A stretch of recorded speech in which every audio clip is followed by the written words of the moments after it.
All right, can you hear me now? Yep. Okay.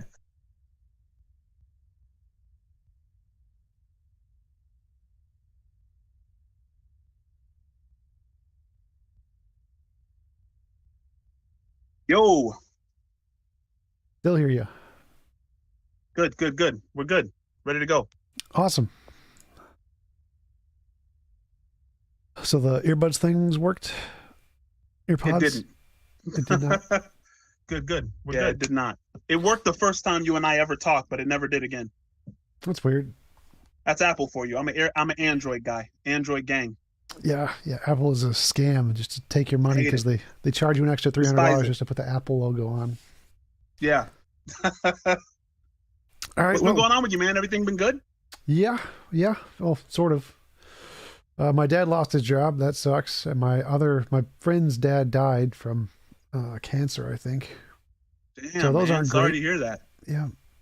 So, but overall, it's weird because ever since I cured my major depression, even when bad things happen, I still don't feel as bad as I did. And so I don't really know how to react emotionally because it's like I'm supposed to be feeling bad, but I still feel like 100 times better than I did like 6 months ago. So I don't really know how to process through those emotions. How did you get over depression, if you don't mind me asking?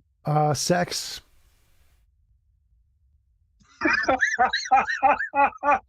One word. That's it? Yep. It was just, Legit, bro. Legit. yeah. That's a good answer. That's healthy. That's natural.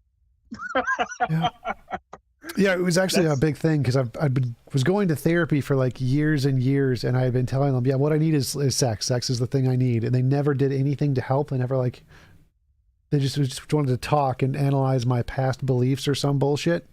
Then as soon as I get the sex I needed, problem solved. Just immediately gone. Is this like casual sex? Is this a girl that you're interested in? Is this a relationship? Mostly casual. Interesting. Jordan Peterson says there's no such thing as casual sex because sex has consequences. Yeah, Jordan Peterson does not know what he's talking about. Jordan Peterson's never heard of your clinical psychology journals. Like, it cured my depression. Yep. That's legit, bro. Yeah. And you had no idea that was going to happen or that was going to be the key to getting over it. Oh, I did. I had a pretty solid idea. So I have high functioning autism, and one of the things with high functioning autism is you have a special interest, which is the thing you're like obsessed with. And if you have that thing, you're happy, and if you don't, you're miserable. For me, it was sex with very, very cute girls, essentially. And since I didn't have that, I was miserable. And once I did get that, my depression was gone. So, and I knew that. You ever read the Art of Seduction, Robert Greene? I've read a bunch of pickup artist books. I don't know if that one I've read, but those did not help much. He also wrote the 48 Laws of Power, but he almost has a writing style similar to like a new age version of Machiavelli, where he just kind of gives you the keys to, and seduction is not just sexual seduction. He's like, he starts the book with saying like everybody wants to be seduced, whether you go to a restaurant and it's you want good customer service, or you want to be a car salesman. Like everything in life, especially in a capitalist society, is about the art of seduction. But it's pretty good. You should check it out. Yeah, for sure. For sure. How have you been? What have you been up to? Bro, have you ever heard of, just to get the conversation kicked off, have you ever heard of Jahannam? Sounds familiar. Jahannam. It's the Islamic version of hell. Yes. Gehenna. Yes. Yes, I have. Is it Jahannam or Jahannam? I think the way you pronounced it was probably more accurate. Some of them pronounce it with a J. Well, I think the way you pronounced it is probably closer to the actual Arabic pronunciation. I just couldn't recognize it. But Gehenna is like the Americanized way to pronounce it. Yeah, because the Bible talks about Gehenna, which was the place I think where people burn their trash just outside of the city. But so I don't know if Jahannam was like based on that. But bro, I went into this Muslim room on Clubhouse and they were like, okay, you can ask us any question you want. And I was like, so I think a lot of Christians and atheists get this idea of hell from Dante Inferno, right? Like a lot of it comes from the Divine Comedy, and a very little of it comes from the Bible. Like the Bible is very obscure and kind of confusing when it talks about outer darkness and judgment, and then it says in the Revelation, it says death, hell, and the grave will all be thrown into the lake of fire. Like, what does that mean? Like, that death and the grave and hell are all three separate things, and all three of them are cast into the lake of fire. Does that mean that death, hell, and the grave are destroyed? Does that mean that all of them get like a more severe version of a punishment? And it just doesn't really give you a lot of answers, and it's set against this prophetic and poetic narrative. And so I was asking the Muslims, like, what is your version of hell? And they were like, no, it's much more descriptive. Bro, they have like these crazy, I don't want to say crazy because I respect them. Shout out to my Muslim brothers and sisters. But bro, they have some crazy, like, torturous, really, really, like, torment chambers, like, that are all different. Like, there are some torments where your skin burns off, and then Allah gives you new skin, and then that skin burns off, and he just keeps giving you new skin throughout eternity. You heard of this? Yep. So I'm starting to think that Dante got his ideas from the Islamic Hadiths. When was that written? When were the Hadiths written? Hadiths? Well, I think they go back as far as like the 6th and 7th century. I think that the Quran was written in the 5th century. So the Hadiths go back at least to the 7th or 8th century, I think. And then Dante wrote the Divine Comedy in 1300s, 1400s. Yeah, but it's like they pair really. There's even a level of Jahannam that it's not fire, it's ice. Like, you're frozen and you're like in this perpetual state of freezing. And that reminded me of Dante Inferno too, because that was the devil's punishment. So I was like, whoa. Yeah, there's a lot of the parallels to that. There's actually studying like Jahannam. The Japanese hells also have that, multiple layers with different kinds of punishments at each different layer and one frozen layer. So that whole idea of the multi-layered hell comes from way before even the Quran. I know that the Japanese one, I think, is the oldest one I know that has that. I don't know of the other ones that do. Damn, I didn't even know that. I had no idea. That they said that there's one where, like, if you commit suicide by jumping off a cliff, then you're like perpetually in eternity falling off a cliff. And so I was like, if I have to go to Jahannam, that's the one I want. Because if you're falling off a mountain, bro, and like most of your time in hell is just going to be spent in like free fall. You know what I'm saying?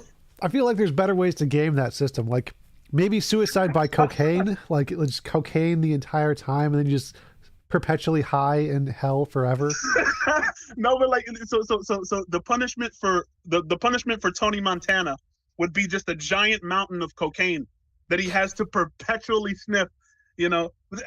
So one thing I told him, I was saying, look, I could think of a worse punishment, right? Have you ever seen Black Mirror on Netflix? Yep, the British one. Yep. Black Mirror has some crazy ideas that are like, so what if hell was like, you can't remember the last, your memory is only a second long, so it always seems like you just got there. That would be a severe version of hell that Allah didn't think about. Well, that's a real thing. People actually have that as a disease. I think there are some that are worse than that, for sure. Like, I would say that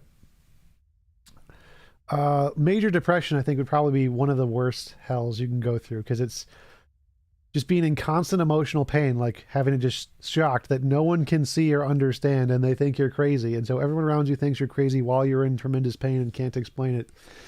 So that's a pretty bad one, other than just being physically tortured the entire time. There's also that one, there's a condition where people are literally in physical pain 24/7. That's a pretty bad one. You know, a lot of people don't take into account emotional pain and how big of a role that plays in human torment. Like, people just kind of think that, oh, it's fire, it's, you know, weapons and hooks and all this stuff. But emotional turmoil does play a big role.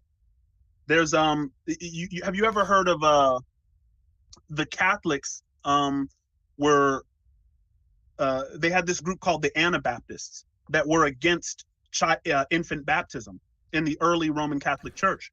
And the Anabaptists were a group that said, we are against infant baptism. We believe that we should be baptized again. right, as adults, because we didn't agree to be baptized as young people. And so the Catholic Church said, we're going to give you a third baptism, and this time you won't come up from the water. Right? So it was a threat. They're saying, we're going to hunt down the Anabaptists and we're going to kill them. Yeah. And so when they caught the Anabaptist, and shout out to Dan Carlin from Hardcore History. You familiar with Dan Carlin? Yep. Yeah, Hardcore History and Common Sense. But he tells this story, and the Catholic Church caught these Anabaptists, and they have this brass pole, this hollowed out long brass pole, right? And they put it on your shoulder, and they set you up in a single file line. So it's you and two men in front of you, and you're just looking at the back of somebody's head. And they pinch your like armpit with flaming hot tongs, and they skewer your skin off. But the reason for this pole, the reason for this brass pole, is so that when you're screaming, the man in front of you can feel your screams through the brass pole that's on his shoulder. And so it sets up a psychological trauma that he knows he's next to get whatever you're receiving, and he can't even see what's happening to you. He can just hear you and feel your screams through the pole. Like, that's some maniac stuff. Like, torture in the medieval era and beyond has just been really, really crazy. We're lucky to live in the day and age that we do, my friend. Yep, for sure. For sure. How have you been? So, say what? How have you been? How is life going for you? Oh man, I've been great, bro. I here at about noon. It's 9:15 my time right now on the West Coast. But at about noon, I'm going to do my taxes. It was another good year. I work from home. I record audiobooks. Oh yeah? Yeah, I convert books to audio, put them on Amazon, do that full time right here. Nice. So I get to stay at home, raise my kid, hang out with the wife. So it's good. It's been awesome. Dope. Also, some of my fans of my battle rap have been in your comment section. I forgot to tell, like, I am a battle rapper. I'm one of the best battle rappers there are. Look up I have Mr. seen Biscuit. your videos. Anybody who wants to look up Mr. Biscuit versus, and you'll see I'm a tactician with battle rap. So a lot of them are on YouTube. I got signed to URL recently, so if you want to, download the URL app, that actually costs, but there's certain things that are for free on YouTube still. But definitely check that out. Some of my battle rap fans have been in your comment section like, this is Biscuit from battle rap? Why is he talking about this? Yeah, I was wondering if could you school my friend Oz? Like, I want you to battle rap my friend Oz, and I want you to destroy him because he thinks he's hot shit and he sucks. He's so bad. I'll get him out of there, bro. Let's set it up. Let's do it. Set it up. I will get him out of there. But other than that, man, like, bro, have you been following the physics these days? I think the majority of physicists believe in emergence, that space-time is emergent. Yep. And you agree with this? Yep. And you don't think that this has any implications from it's what's fascinating to me, and of course it's my bias, right? But everyone's saying, okay, space-time is emergent. It's not fundamental. What is fundamental is spaceless and timeless. My question would be, does consciousness have some description on that two-dimensional information level that's fundamental? Because if it does, that means that what is fundamental is spaceless, timeless, immaterial, and conscious. Yeah, so there's no evidence that consciousness does. All the evidence indicates that consciousness is a product of brains, kind of like pineapples are a product of matter kind of a thing. So that position is called idealism, the position that consciousness is fundamental. I'm an idealist. And there's only like the last poll I saw in physics says like about 6% of physicists are idealists. So not a very high number. They don't think that consciousness. I think the first evidence of the holographic principle was presented in 2017. So I mean that's not. I think the amount of physicists the amount of idealists in physics is probably going to grow as more people like Jim Gates and Michio Kaku and people kind of explain that, look, what's fundamental is not this material substrate that we've all kind of been living in. I think that the amount of idealists that there are in both physics and philosophy is going to explode in the coming years. I mean, I don't know for sure, but that's my guess.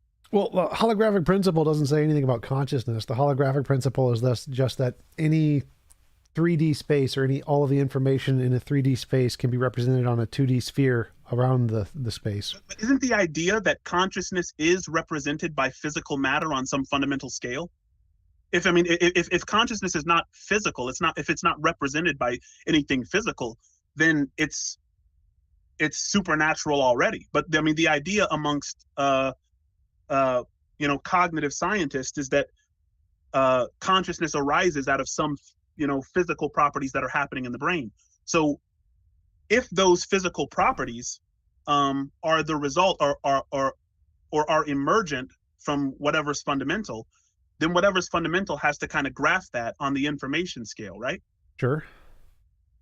So would it be inappropriate to suggest that consciousness is down there on the, and I hate saying down like it's directional, but I just think of it as like if something is emergent, it's up here, and what's fundamental is down there.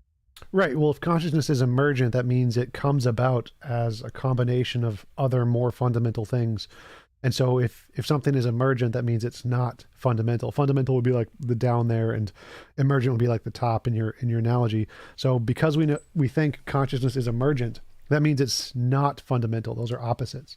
So emergent is a result of the combining the fundamental things, and the fundamental things are the things that aren't a result of anything. Oh, I froze. No. You got me? Yeah. You froze for a minute? Yeah, no, my wife texted me, so I had to text her back. Oh, gotcha. Can you repeat that last part? Yeah. So emergent things are the opposite of the fundamental stuff. The fundamental stuff is the bottom stuff in your analogy, and right. Emergent things are what results from combinations of the fundamental stuff. So if consciousness is emergent, that means it's definitely not fundamental, because it's the opposite of fundamental. And since most physicists think that consciousness is emergent from physical processes, that means it wouldn't be one of the fundamental things. But we do agree that like information or whatever the most fundamental thing is, would be consciousness would be graphed onto that. It's a result of the fundamental information stuff, but it isn't because we can't find consciousness in brains. Wouldn't that suggest? Because we can't find consciousness in brains, wouldn't that suggest that consciousness may be the thing that is fundamental? Like people like Donald Hoffman are saying, look, I think Donald Hoffman said when he got tenure, he started to search elsewhere, right? Because so many people are looking for consciousness in brains. He's saying there's so many people that are there right now, and they've been there for decades upon decades searching for the seat of consciousness within brains. It's time for scientists to start looking elsewhere and possibly to start assuming that consciousness is fundamental. Well, the fact that we can't find it isn't evidence of anything. It's an argument from ignorance. Like it's, oh, look, a UFO, an unidentified flying object. Therefore, it's aliens. I don't think he's making an argument. He's certainly not making an argument yet. He's saying, look, a lot of people are looking over here, and how advances in science are made is when scientists start thinking outside of the box. So he's not saying because it's not here, because that's not conclusive, right? He's not saying it's not in brains. He's just saying so many people for decades have been looking in this one area that it might be a good idea to start looking in other places. Almost like, Einstein did when we make that kind of giant leap toward general relativity. He started thinking of space as an actual flat plane instead of just the nothing upon which things hang. And as a result of thinking outside the box, we got all this, science took a giant leap forward in that way. Sure, absolutely. I think that you should always be willing to explore ideas in unconventional ways and try to discover things. But until you actually make those discoveries, it's just a hypothesis. So Donald Hoffman has a hypothesis, but there's no real evidence to support it yet. It's just his hypothesis. So right now, I think all of the evidence shows that consciousness is emergent, and we don't know where it is in the brain. Give me that though. Give me the evidence that consciousness is emergent. If we want to mess with consciousness, we mess with your brain. There have been, you've heard of Andrew Vandal, right? Andrew Vandal was born without a brain, no cerebrum, no cerebellum, he just still a had cyst attached to a brain stem. Yeah. And they said he would probably live about 6 months. He ended up living 9 years. He could laugh, like he laughed at the Disney Channel. He could go outside. He couldn't walk, but he could, like, shuffle around his feet and get to locations he wanted to get. He was cortically blind, so he couldn't interpret what he saw, but he could see. And so, there's no doctor that says that he was not conscious, but he didn't have a brain at all. His whole brain was filled with fluid. The brain his cranium. The brainstem is still a part of the brain. I'm sorry? The brainstem is still a part of the brain, so he still had a brain. That's the point. Like, if you cut a chicken's, the thing where you cut a chicken's head off and it runs around for a while, that's because the brainstem is still intact. The brainstem is a part of the brain that can still operate heart, lungs, many different functions of your body, and so certainly that's the brainstem is still a part of the brain, and so examples like that, they do have a brain. They just don't have a whole brain. They just have that part of the brain. Right, but then you have people who are you familiar with the phenomena of locked-in syndrome? People who are like locked in their bodies and they can only like blink their left eye. Yep. A lot of those people have gone through what's called a brainstem stroke, where a lot of the brainstem has died, and they are fully conscious. There was a person who wrote a book called The Bell and the Butterfly, and he wrote the book by blinking with his left eye because he was locked in, and the whole book was about what it was like to be in locked-in syndrome. And I'm trying to read this book right now, and it's phenomenal. But he's totally locked in, brainstem stroke. A lot of his brainstem, of course, dead, but was fully and entirely conscious. So the question then becomes, is consciousness like running around to different areas of the brain that's useful? Like if you lose your right hemisphere, does the consciousness run to your left hemisphere? If you lose both your cerebellum and your cerebrum, does it run to your brainstem? And if you have a brainstem stroke, does it go? So I think, of course, I, as a non-neurophysicist, can't answer any of those tough questions. But I think this is one of the reasons it's called the hard problem. Well, yeah, it doesn't move anywhere. It's a collection. So your consciousness is taking all the different parts of your brain and comprising it into a whole image, essentially. But it's not moving. It's just each individual part is like a big Lego set or something. And if you damage some of the parts, the rest of it's still there. So it's more just your consciousness is spread out because it's a pattern in your brain that's just working at the same time. And if you damage a part of it, the other parts are still there. So I wouldn't say it moves. It's just if some part gets damaged, the other parts become more pronounced. Have you ever looked for definitions of consciousness? It's one of the hardest things to do. Yesterday I was looking up what is information, and I watched that show Closer to Truth, where he goes and asks, the tech savvy people and the philosophers and the physicists, and there's not a common sense definition of any of these things. Like, one of the problems with consciousness is just defining what the heck it is. You know what I'm saying? Well, that applies to everything. I tend to go with the phenomenologist concept of consciousness, which is aboutness. Like when I see, I'm seeing about something. I'm seeing T-Jump. When I hear, my hearing is about something. My thinking is about something. And so, but then, certain people say, well, that's not consciousness. Consciousness is what it feels like to be something. And then you get in the weeds because you're like, well, how does it feel to be a rock? How do we know that that it doesn't feel like something to be a rock? And so I think one of the problems of consciousness is definitely finding a working definition that goes across all fields. Well, the same problem exists in everything. So if you try to find a definition of energy or a definition of matter, the same thing arises because we don't have any fundamental access to the universe. And so we're making relational definitions. How does this relate to that? Like if you try to find what matter is anywhere in physics, all you're going to find is how it interacts with other stuff next to it, not what it's actually made of.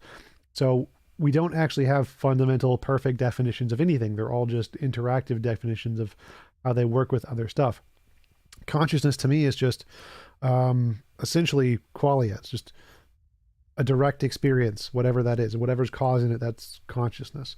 And so I'd say that you make a really good point about matter, because I try to look up what matter is, and it takes you down a rabbit hole, bro. It's like you look up what is matter, and then it's like, well, matter is determined by mass. And then, okay, well, how do you determine mass? Mass is determined by resistance to acceleration. Okay, well then, and you just go deeper and deeper until you have to just trust somebody who's a physicist who can kind of who can spoon feed you these concepts in a way that it's easier to understand.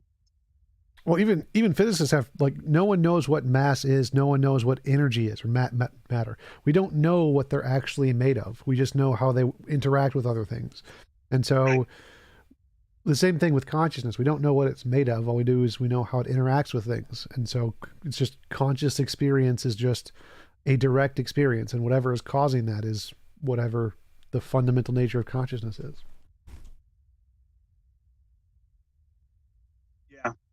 Yeah. I was going to talk to you about determinism. Why? What convinced you of determinism? Have you always been a determinist? Probably not. I used to be religious, but I don't think I knew anything about philosophy back then. So what convinced me of determinism was probably the arguments against free will. So I don't think free will makes any sense as a concept. I think that everything you do is either going to be done for reasons, in which case it's going to be determined by those reasons, that's determinism, or it's going to be done for no reasons, no reason at all, in which case it's indeterminate or random. And so I don't think anything you could do to add to that equation will get you free will. It's either going to be determined by prior reasons, or it's going to be determined by nothing and just completely random. And here we reach another problem with the analogical use of language, because it's like, what do you mean by freedom? As a layman, I've always interpreted freedom as doing what you want to do. I do whatever I want to do, and I think that's the reason the majority of philosophers are compatibilists, because they think, all right, if freedom is doing what I want to do, then it doesn't matter what causes it, because laymen and people who aren't even philosophers, when you ask, are you free, they immediately think of being held captive, right? It's like, well, am I being held captive by anything, or am I doing what I want to do? I feel like I'm doing what I want to do, so yeah, I'm free. And then, when determinists come in and say, oh, well, no, your ideas are just kind of matter and energy in a state of flux, in your brain, then they say, okay, well, that's the process of, but as long as I'm doing what I want to do, as long as I feel like I want to do it, then I'm free. And when people say, well, could you have done something otherwise? Could you have done the opposite thing? It's like, well, if I wanted to, I would have. So I guess I couldn't have done the other thing because I didn't want to do the other thing then. I can do the other thing now because, can I raise my left hand? Can I raise my right hand? Depends on if I desire to do those things. And so it becomes another definition problem. It's like, well, how are we going to define freedom? Yeah, for sure. So I don't have any problem with compatibilism, because compatibilism is a kind of determinism. Compatibilism is the position that free will is compatible with determinism. But by free will, what I normally mean is libertarian free will. Like, there's actual freeness there. And so if you mean, can we have free will in the compatibilist sense? Sure, I'm happy with that. But can you have it in the libertarian sense? No, I don't think that's possible. And the libertarian sense would suggest, I think, that my thoughts are detached from all prior causes, that I am a free agent, like in a free system, and I just have all these, choices in front of me with no background that's, pressing upon me. Yep. Yeah. So yeah, I'm probably a compatibilist too then. I just, I don't know. I guess, I wonder what a determinist would say free will is. Incoherent. Maybe determinists who are not compatibilists. Oh. Because it seems to me that the determinist and the libertarian free will person would both agree with the compatibilist, which is kind of weird. Well, the libertarian free will people usually say compatibilists are wrong, because they want to say choices are causa sui. They're self-caused, they're self-determined, so they're not caused by anything else. But the compatibilist says, well, no, they're caused by other things. Like, we know that the universe and physics or whatever caused your choices, but we're still going to call it free will because, like you said, you're still doing what you want to do, even if what you want is caused by prior things.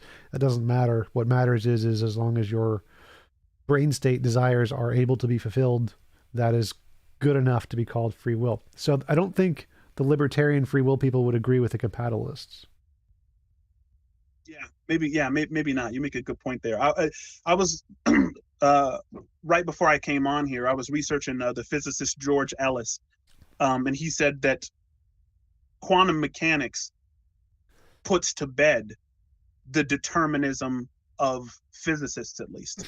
The idea that we're all just this physical thing that's in flux because of indeterminacy, because of superposition, right? You can't actually say exactly what a subatomic particle is doing when it's not being observed.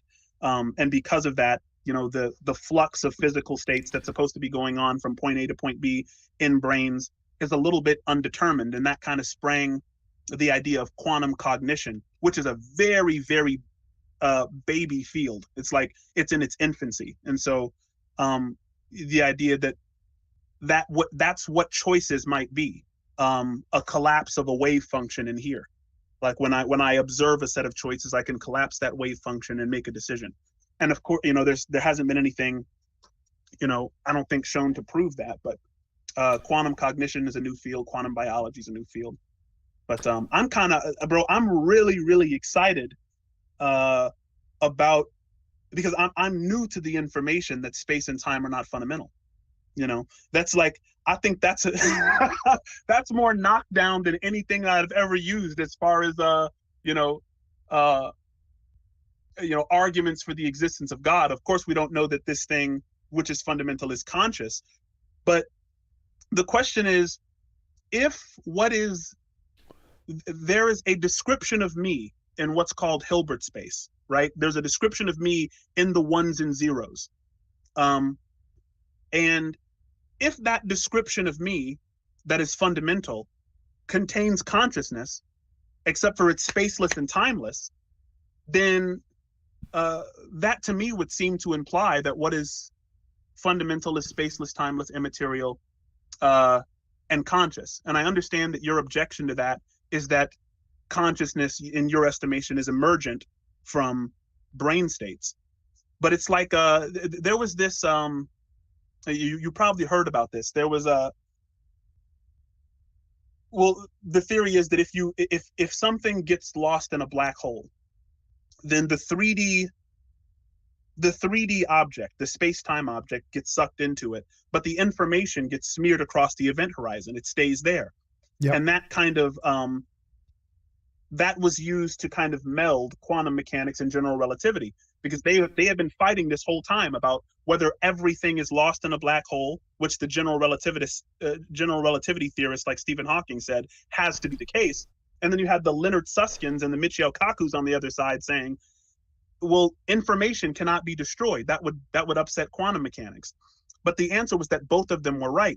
The 3D version, or the non-fundamental version, gets sucked in, lost, never to be seen again, and the information stays on the event horizon. And that information, that code that's left over, is exactly what's necessary to build the exact thing that was sucked in, right? So if you fell into a black hole, the information to create T-jump, the code, is right there on the surface. And so if that information, and of course, we're probably in humanity are never going to be intelligent enough to take that information and build a new you. But if that could be done, your consciousness would be included. But so would the space and the time. Sure. Yeah, the space, the time, the consciousness, the memories, everything would be included. Right. And well, I'm trying to process through what you're saying here. So consciousness, so space and time are not fundamental, right? The space and time, the 3D thing gets sucked into the black hole, they're gone, but the information is on the outside. But you wouldn't say that the space and time are fundamental, because they're not, right? Those are things that emerge from something else. Right. But then you keep saying, you seem to be saying the opposite about consciousness. You're saying, well, consciousness goes into the black hole too, just like space and time does. So it seems to be equally as gone as space and time, and equally as emergent as space and time.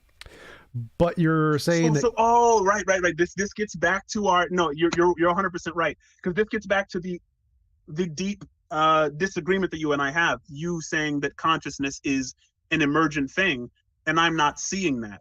Well, yeah. So my question to you is, why do you think consciousness isn't emergent? Because it seems to be acting like space and time, in that it's on the other emergent things that if you put it into a black hole, the consciousness is gone, just like the space and time is gone, but the information to create the consciousness and the space and the time is on the black hole, but the consciousness isn't there, and the space and time aren't there. So why would you think that the consciousness is any different from space and time? Consciousness is not comprised of matter. Matter, like space and time describes matter, and space contains it, right? So in order to say that consciousness is one of the emergent things, would be to say, I think, wouldn't it be to suggest that consciousness is comprised of matter? No, because space and time isn't comprised of matter either. It's a field. It's a quantum field. So just like you said, consciousness could be like a quantum collapse. A decision could be a quantum collapse or whatever. Space and time aren't made of matter either. They're made of quantum fields. That's why they're called emergent. They're made of a non-material thing. And so I don't see why you would think consciousness, even if we grant consciousness isn't made of matter, it would still not be one of the fundamental things. It still seems like it would be one of the emergent things. So if we just grant, for the sake of argument, let's say consciousness is not a result of matter. Let's say it's a field, a quantum field of some kind. It could still be like space and time and still be emergent from other fields and not be fundamental, right? Right. So why would you think it's the fundamental one and not just one of the emergent ones? I don't know. Probably my bias. I mean, I guess we don't know either way. We don't know how to go left or right on it, right? I mean, it's the hard problem of consciousness, the biological nature of consciousness is the hardest question that science is dealing with today. Besides, maybe what is dark matter or dark energy. I'm not sure about that. I think like the P or NP problem is probably one of the hardest ones, or Gödel's incompleteness theorem might be one of the hardest ones. But what do you think would be simpler? So like, simplicity is valued in theories. If we want to say what knocked the cup over, we could say it was the wind, or we could say it was a magic squirrel that caused the wind, or we could say it was a magic god that created the magic squirrel that caused the wind. And you can keep adding more fundamental things to it. But if we just want to say, what's the simplest explanation to explain the phenomenon? Well, it's just the wind or whatever. Wouldn't the simplest explanation to explain consciousness just be it's an emergent property of the brain? Why would we prefer thinking that it's more fundamental? Well, it would be easier. There's just no evidence of it.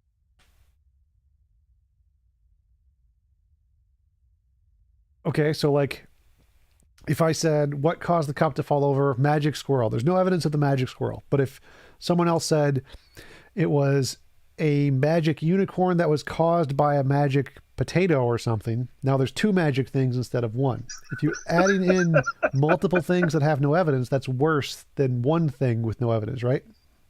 Well, certainly, but you have to lean in a certain direction, I suppose, right? I mean, I think when you talk to physicists about the nature of consciousness, they lean in a certain direction while maybe admitting ignorance to what is to what's objectively true. Sure. Yeah. And so I'm just saying I don't have. It's kind of what I'm looking for. It's I wonder, because we're saying that information is there. Information plays a vital role in the 3D reality that we experience. And my question is, has information ever information alone have causal properties? Sort of, yes. Okay, good. What are some examples of information alone having causal properties? Because I know that there's I know Claude Shannon's mathematical theory of information. He talked about encoders and decoders, that for information to take place, someone has to be informed. And so it's like, if there's an encoder, there has to be a decoder, right?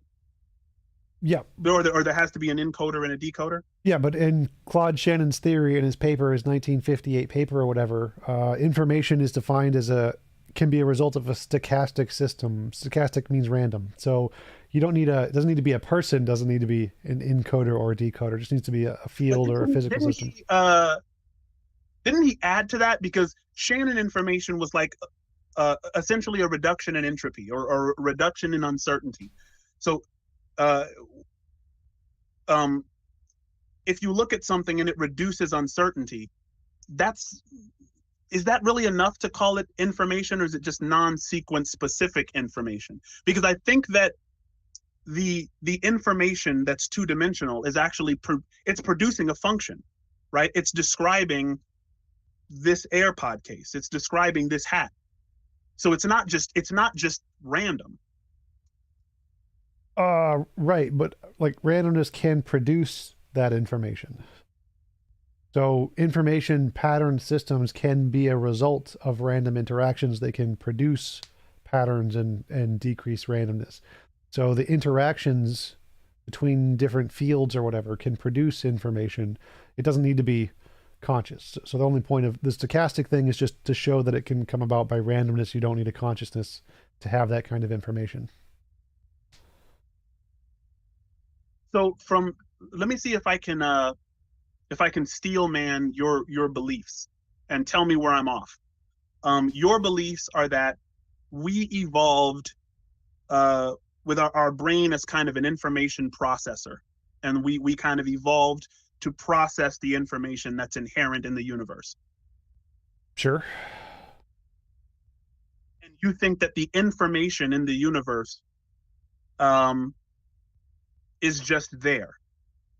That because wouldn't it just seems to me so, and maybe it has to do with my layman understanding of what information is, because if I'm thinking about a book, the words in that book and the sentences in that book are performing a communication function, and it's performing the communication function from an encoder, and I'm decoding it by reading it. I'm being informed.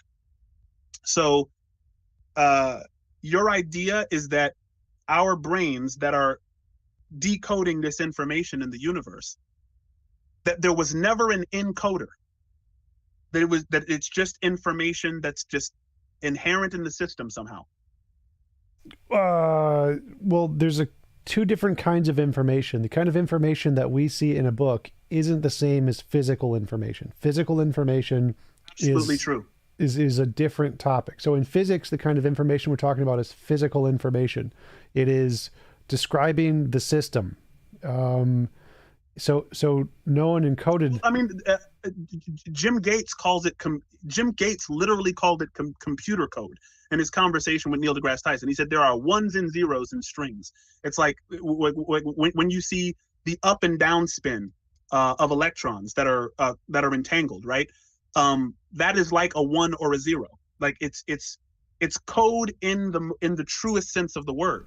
And so when you think of code like that, I think it's remarkable to imagine that a very similar system to the ones that we see in computers that produce icons are the same systems that exist in the fundamental nature of reality that produce my 3D image. And to imagine that in one system there is a designer and in the other system there is not.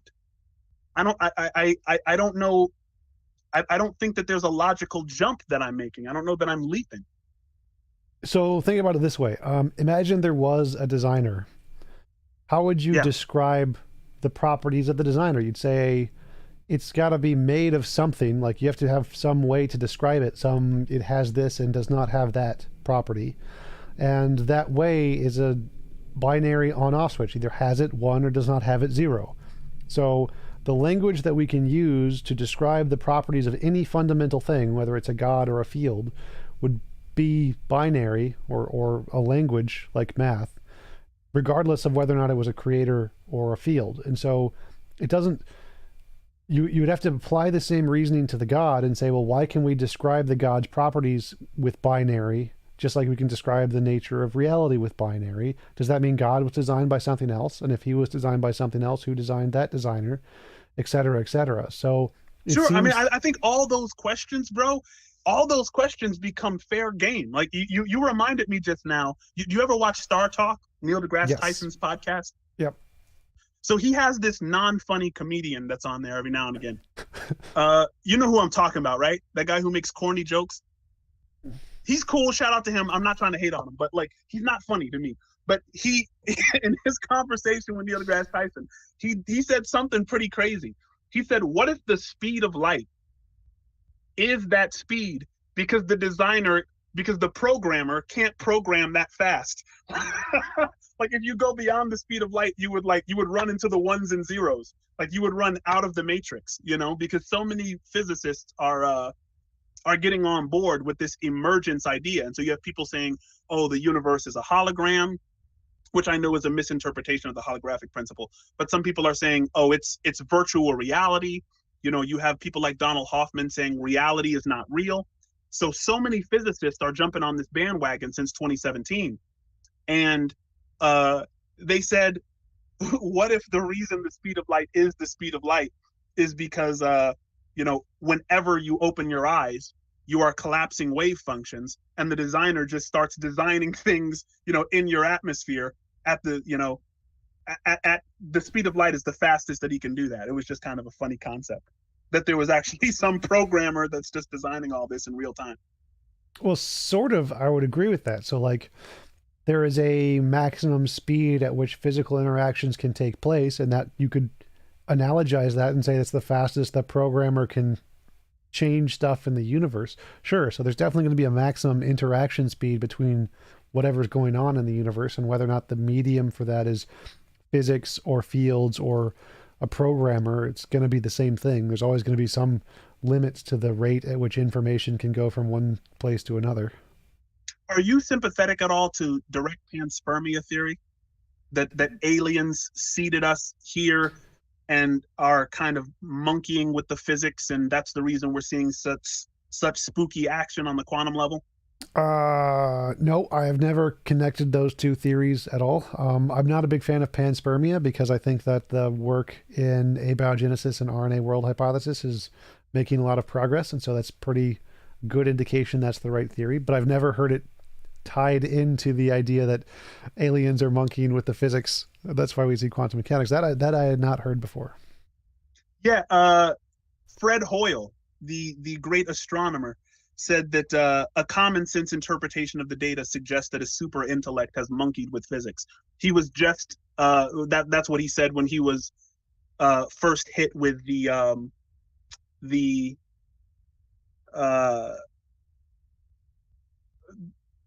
fine-tuning of the universe, before all of the physicists hopped on the multiple universe bandwagon. But no, that's where I'm at, bro. I think a super intellect has monkeyed with physics. And of course, my bias is something that I cannot, I always reach out to people and say, listen, accept your bias. Know that from the jump, so that you can try your best when you're looking at these science educators and these, philosophy educators. Be in touch with your bias and be willing to admit your bias from the jump. So I am. Sure. Well, I think the fine-tuning argument and the quantum physics argument are two slightly separate things. So like fine-tuning, looking at the fine-tuning of the constants of the universe, the reason it's intuitive for us to think it's caused by a mind is because we think everything is caused by a mind. It's our anthropocentric fallacy. It's the type 1, type 2 fallacies caused by evolution. That cloud that looks like a turtle? Yes, sort of. The monster under the bed, the darkness in the guy hiding in the bushes, caused by evolution. Because if you hear a rustle in the bushes and you think it's the wind, you get eaten sometimes. And if you always think it's a lion and you always run away, you survive more. So evolution has always made it intuitive for us to think there is an agency behind whatever we're thinking. But I don't think there's no like actual evidence to indicate that. Like for the fine-tuning problem, even though I agree there is a fact that if you change any of the constants in a very small amount, life would not be possible in the universe, that doesn't indicate that it was designed, because the designer would have to be equally as fine-tuned. You'd have to say, what created the designer in such a way that its nature would create this universe as opposed to any of the other possible universes? Because maybe it could have liked a universe with only puppies, or a universe with only black holes, or a universe with only hydrogen atoms. So for every possible variation of the way the universe could be, there's a possible God or designer who could have wanted one of those alternate universes, which means the nature of the designer is equally as fine-tuned as the nature of the universe, such that that God would produce a life-permitting universe. And so it doesn't seem to me to actually answer the question. It just pushes the can down the road, and you try to have to apply the exact same problem to the God, and why is it fine-tuned? So that's why I've never really... I mean, the thing is, if what we know is that time is not fundamental, but an emergent property, then whatever is fundamental, there couldn't have been a time for the creator of the emergent universe to have been created. What's fundamental has to have always been because there's no time there. So you can't put a priority in time in beyond the creator of time itself. Well, I think there's a sort of like conflation many people do when they talk about that. Time doesn't mean literally any change. So there you can have change without time. That's why space-time is emergent, because there are other fields and other things to facilitate change other than time. And you could describe those on like a graph and say, this is point A of whatever this new field is. And there's a variation across a spectrum, and you can call that philosophical time. But it wouldn't be, because time is just a single kind of field in physics. So there are other kinds of fields that can facilitate change other than time. And so you don't need time to have physical interactions. There can be other physical things that exist before time did without any problem. Right. I'm just saying, how could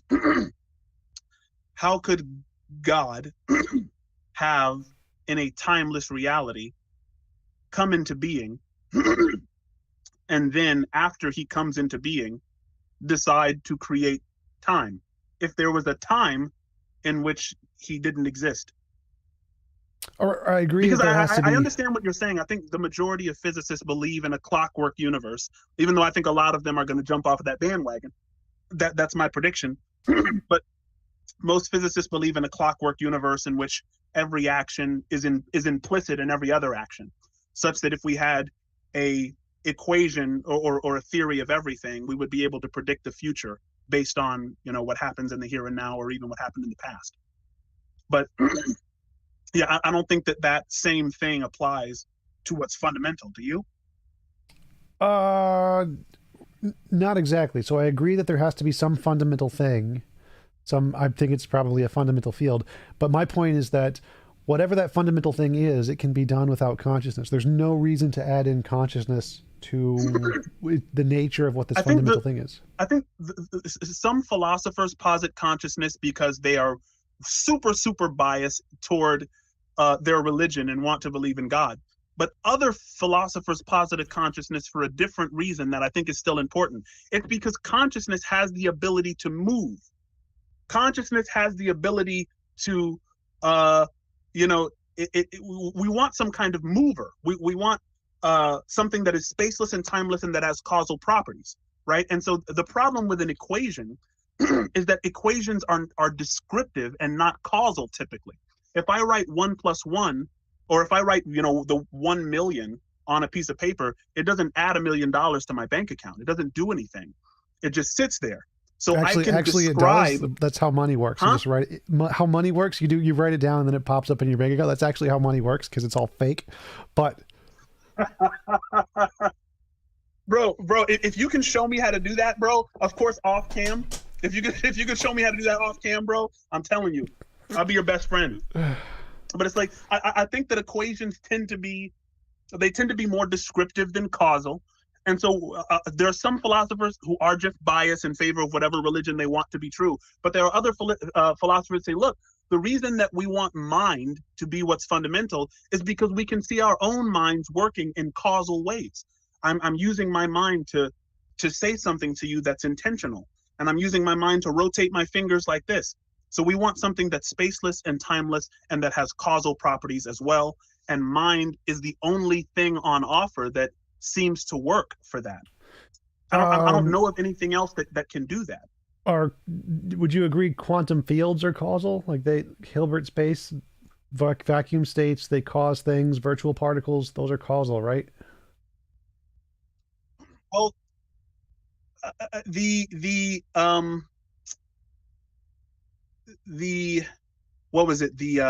There's an interpretation of quantum mechanics that suggests that in a vacuum, particles are popping in and out of existence. I think the Copenhagen interpretation of quantum mechanics. What they all say that because that's a thing we've demonstrated in a lab. Well, I mean, the thing is, I think the Bohm interpretation doesn't suggest that they're in and out of existence, but rather that you can't determine where they are at any given time.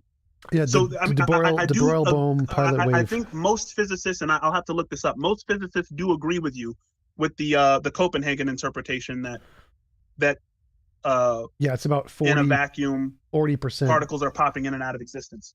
But so that was demonstrated in the Casimir Effect. Casimir Effect shows that particles pop in and out. The de Broglie-Bohm pilot wave theory explains why. It says it's a hidden variable or something, which most physicists don't agree with. In a quantum vacuum, it contains a lot more than just particles that are fluctuating. Even if they are coming in and out of existence, sure, there are energy fields, there are photons, there's a lot of things going on in a vacuum, right, such that you would have to ask, where did the vacuum come from? Does the vacuum have an origin? Well, my question is are quantum fields causal? And the consensus in physics is yes, quantum fields are causal. And that seems to be because you said consciousness doesn't have a better alternative to explain what is the first mover or whatever. It seems to me that quantum fields are a far better explanation. They're causal, they're independent of space-time, and so I think they're a much better explanation than consciousness, because it seems like consciousness... A quantum field is independent of space-time? Yes. Is that conclusive? Is that true? Yes, that's what they think. Space-time is emergent from other quantum fields, because space and time is a kind of field, and they think it emerges from other kinds of fields that are quantum fields. String theory has 13 different dimensions. Those dimensions are all fields. Sure. I've just never heard. I mean, of course, I'm like super, new to the subject, but I thought that string theory was it kind of contends with the idea that quarks are fundamental, which the majority of physicists were saying, okay, well, you can't get any smaller than a quark. And the string theorist says, okay, well, you can get smaller than a quark because quarks consist of vibrating strings. And those vibrating strings make up reality. And I mean, string theory hasn't been proven. Loop quantum gravity theorists disagree with string theorists. But loop quantum gravity theory hasn't been proven either. So a few things. One, quarks aren't the smallest thing. Gluons are the smallest thing, the gluon field. But quarks are the smallest thing we can demonstrate, because if we try to demonstrate anything smaller, we run into the problem of having to take more energy than there is in the universe. We have to create things faster than light. We can't do that. So we can't discover things smaller than quarks at this time, but that's independent of the hypothesis, because the point here is that all of the different models all agree quantum fields are real things and that they do stuff. And so they all agree quantum fields are causal. They exist and they do things. And they exist outside of space-time. Like all the physicists, as you said, the consensus is that space-time is emergent from other fields. And so that seems to be a better candidate for explaining what the first mover is than consciousness, because it's a causal thing. It exists independent of space-time, and we have lots and lots of evidence that it's real.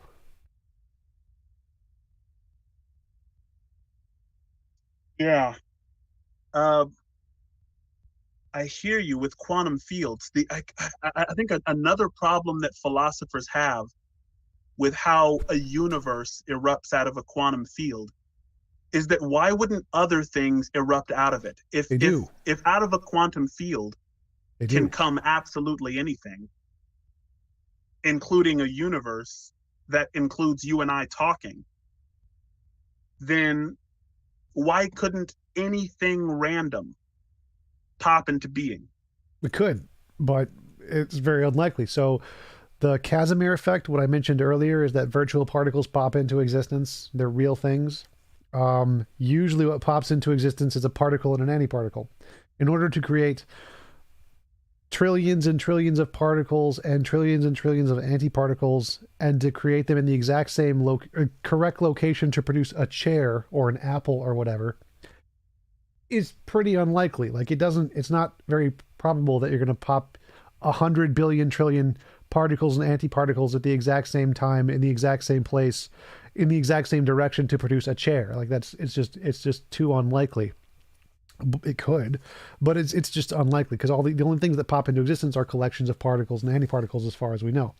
And so Big Bang makes a lot of sense, because it's just a big collection of particles and antiparticles, just a bigger example of the Casimir effect. Casimir effect is just one particle, one antiparticle, and you can have 2 or 10 or 20. And then if you get a big enough one, which are very rare, you get the Big Bang. But that's all it is, really, is we think the Big Bang is just like the vacuum states producing virtual particles, like in the Casimir effect. It's just a bigger case of that. So other things do pop into existence, like the Big Bang. They're just usually just a particle and an antiparticle, and that's what we think the Casimir effect is. Right. And one of the other hypotheses, I think, is that in fields that are outside of our particular universe, they're creating all other universes that we can't see because we're in our own. Yeah, the mini worlds multiverse hypothesis. Right. Which I think was what was that, Vilenkin? Alexander Vilenkin, who came up with the multi-universe hypothesis? I don't think so. I thought he was the first one to posit it. I think it was around longer than him. Is it? I think so. I don't remember. Pretty sure it's been around. I know longer. that Lawrence Krauss got a lot of flack for his book, The Universe from Nothing. Because it's not nothing. He literally never uses nothing anywhere in his book. It's always quantum stuff.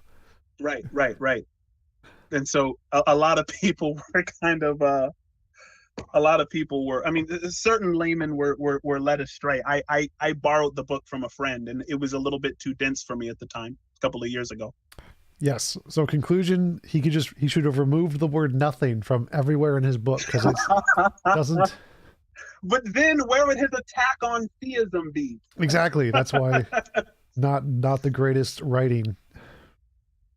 Good stuff, man. Let me ask you this. Do you think that that the belief in the existence of God is illogical?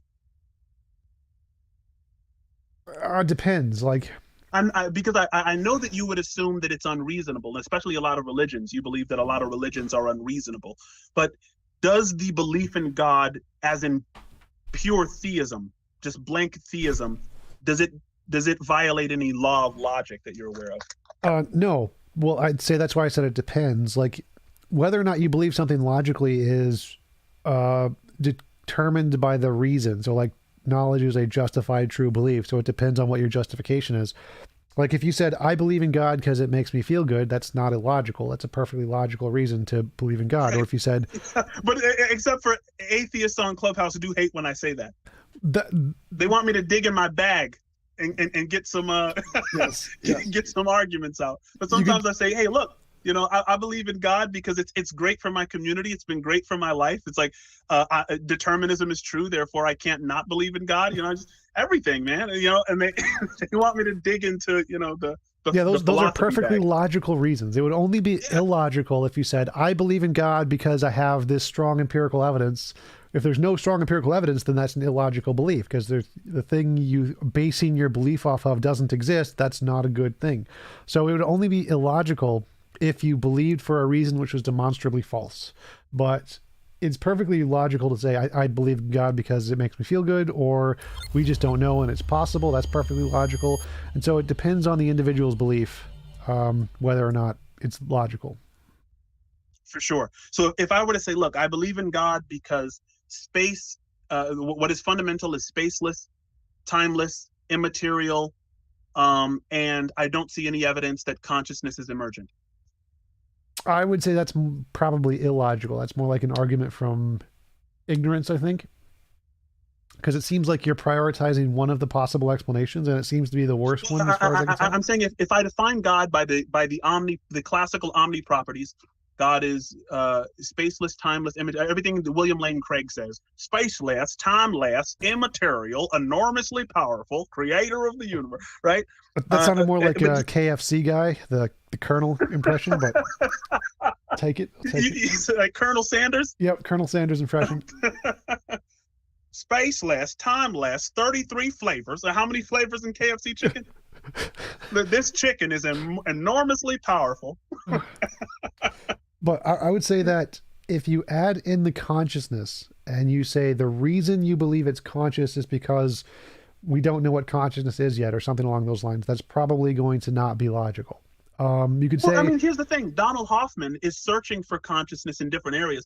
He believes, just like your favorite scientist, Rupert Sheldrake, Donald Hoffman says he's looking for consciousness on the fundamental level, because, and he's not, like, it's not an argument, right? It's not, like, you can't say to Hoffman, like, look, you're being illogical, because he's not making, well, you know what? In Hoffman's case, he is making the claim that consciousness is fundamental. But when people say consciousness is emergent from brains, it's like, we haven't discovered that. We haven't discovered the seat of consciousness. You know, it's a Cartesian myth that it's in the pineal gland, you know, from which I think most philosophers started to think that mind states were, you know, irreducibly bound to brain states.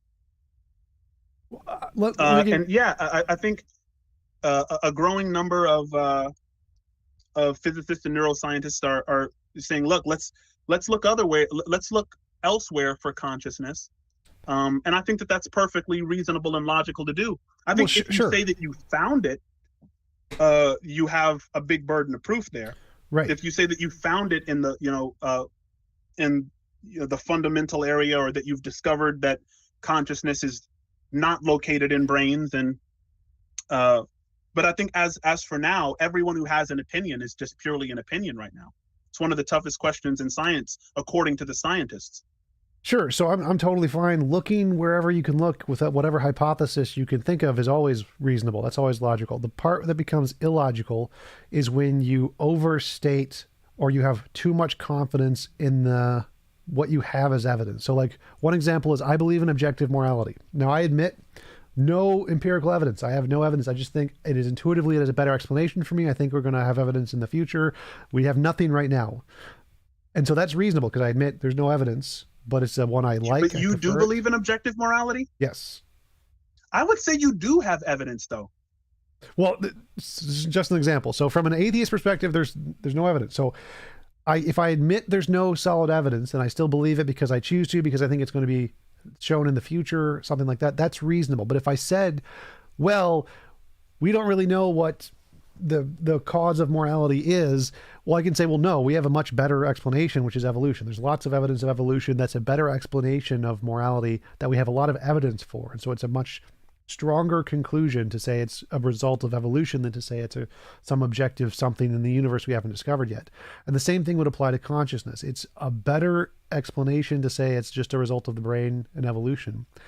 And so if you say that, well, I think consciousness is fundamental because I have some kind of evidence, like some empirical evidence, that would be illogical. Just like it would be illogical for me to say, I believe in morality because I have empirical proof of morality. Like, no, I definitely don't.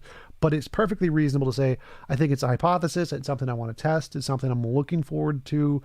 Something I think we're going to discover in the future. All of those are logical. It only becomes illogical if you overstate your evidence and say, there is actually good evidence for this when there isn't. Right. And I think it's also reasonable to say, look, this is what I believe. If there's no evidence that you're staring right at and denying it, right? I think it's very reasonable to say, okay, I believe this. And then when more evidence kind of comes to light, then I'll switch my beliefs kind of based on that. Sure. So to say, I believe in a spaceless, timeless, immaterial, enormously powerful, conscious creator of what is our emergent reality, there is nothing either illogical or unreasonable about that statement. Right. Not until you put in evidence that isn't there. Then it would only be unlogical or unreasonable if you put in evidence that isn't there. Dang it, T-Jump, I'm trying to get you baptized. Hey, I work for money. You pay me, I'll do anything. I got the water right here. I'll pour it right on your head, bro. We sprinkle, we don't dunk. I feel like that would be unhealthy to your phone. Bro, I think, man, I think atheists and theists can come together on this thing, because it's not like when and if physicists come together and say, look, we have in quantum cognition, we have discovered that you know, that what is fundamental, what gave rise to this emergent 3D space-time we all experience is conscious. And if they showed that proof and they said, listen, and what this means is that God exists, you know what I'm saying?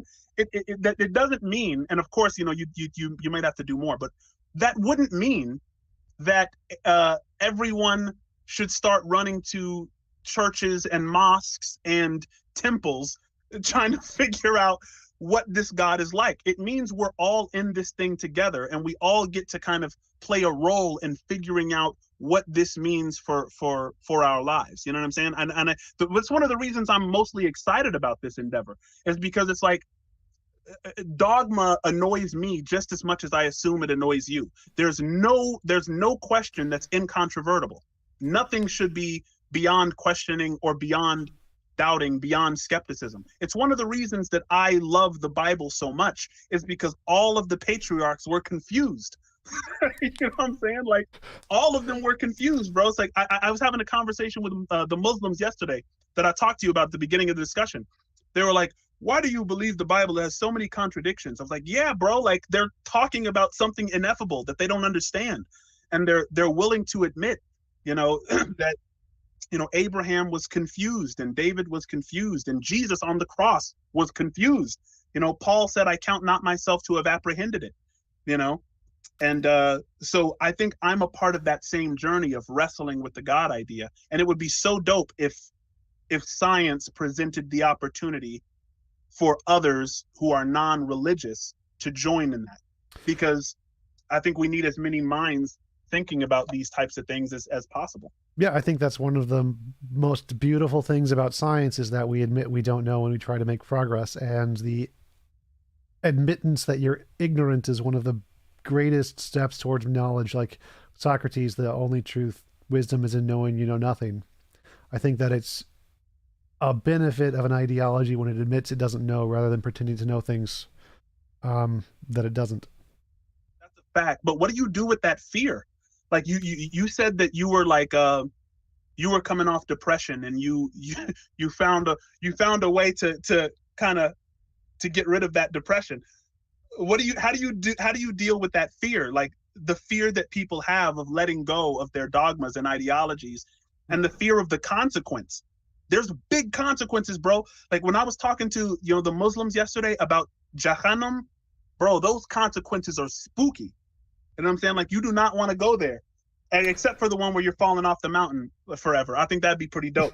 But besides, I'm going with my Cocaine Mountain. God, Cocaine Mountain wins. You want the Tony Montana punishment? Yep. Yeah. But I mean, like, how do you get over that? Like, when people feel like they're abandoning something that has meant so much to them, it's like you get to that point where a man convinced against his will is of the same opinion still.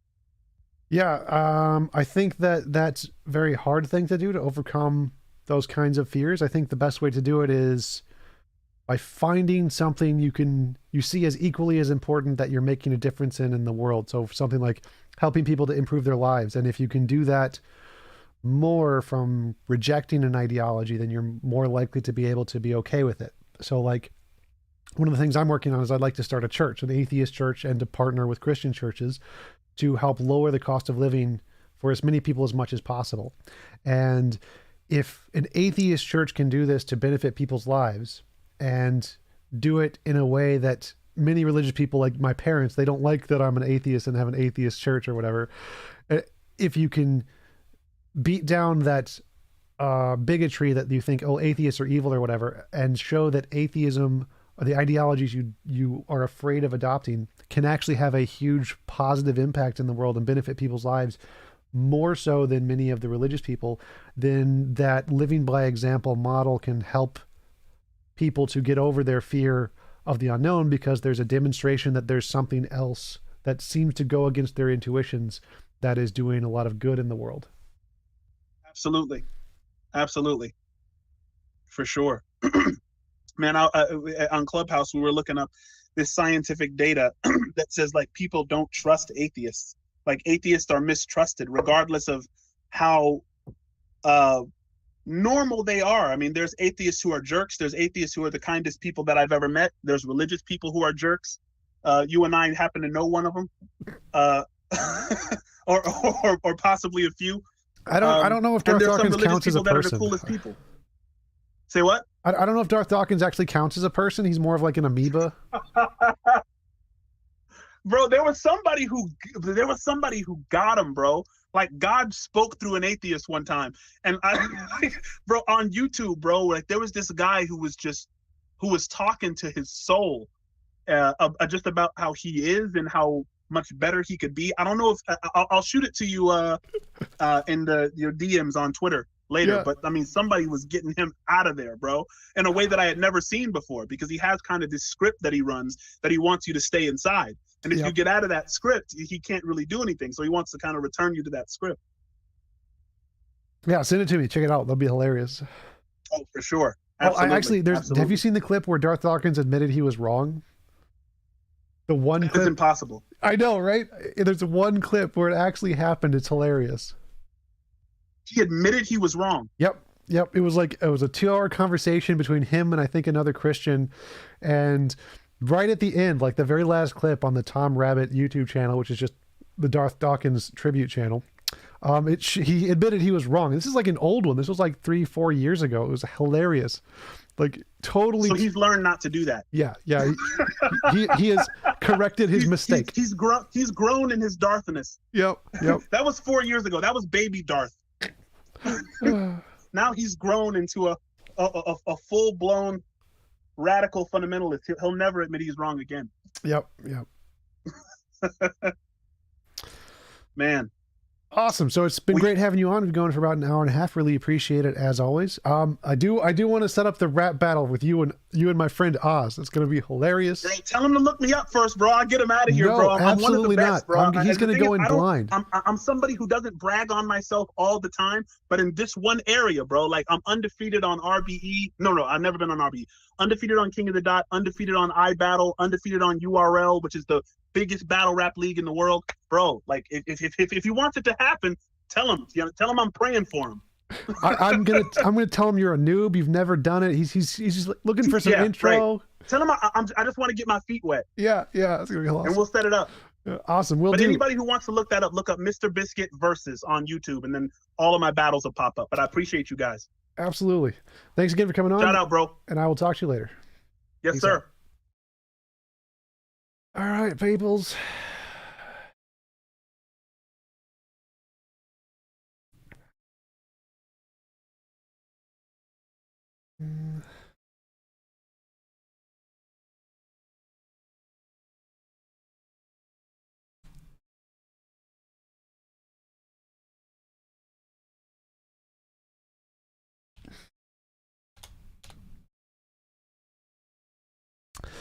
Thank you for the super chats, guys. I appreciate it. Let's see. Let's go through. Keep the change, Tom. Appreciate it, Chegwin. The best with the pounds. If you're willing to try praying for 100 big and small things today and see what happens. It's not scientific because it's your own existence. Thank you, Pineapple Platypus. Platypus? Platypotamus. Pineapple Platypotamus. What was happening there, T-Jump? Are you going to get into the battle rap scene? Is that what's happening? I'm going to set one up with Oz. It's going to be hilarious. Genius Tracks, appreciate the super chat. Hi, Biscuit, I rap as well. I don't battle the rap, though. Give it a spin sometime. If you get a shot, I mix engineer as well. Peace. Thank you for the super chat. Native Atheist, thank you for the super chat. Go T-Jump. Love it. Alrighty. You guys got anything going on? Nope, just dealing with Discord drama today. I'll leave that there though. Discord drama? It doesn't even it can't get aired out on YouTube anyway. Oh, So gotcha.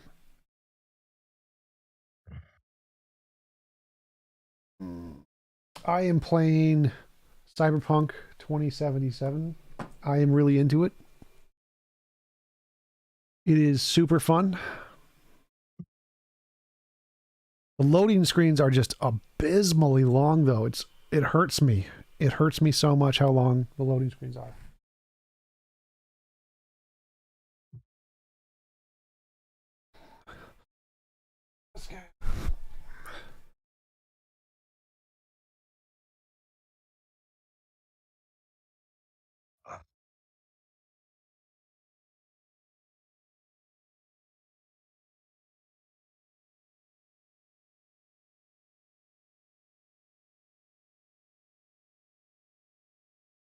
What you up to today, Tom?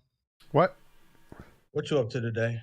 I'm gonna play. Oh, I need to donate plasma probably and play a lot of this game. How you liking it so far? It is very, very good. I very much like it.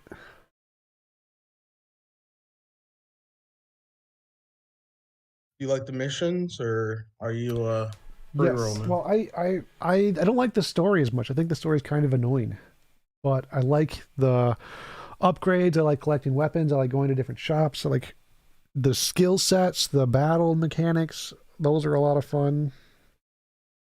The Did you hacking compare it stuff. to? Would you compare it to Red Dead Redemption in any way? Red Dead sucks balls. The The new one, at least. The new one, Red Dead 2. I didn't like Red Dead 2. Red Dead 1 was fine.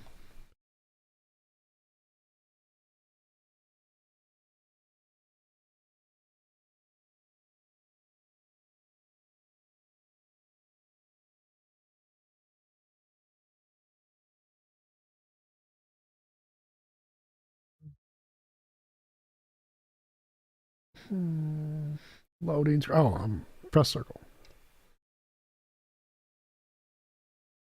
All right. I figured out how to get the mouse and keyboard thing to work, which is good.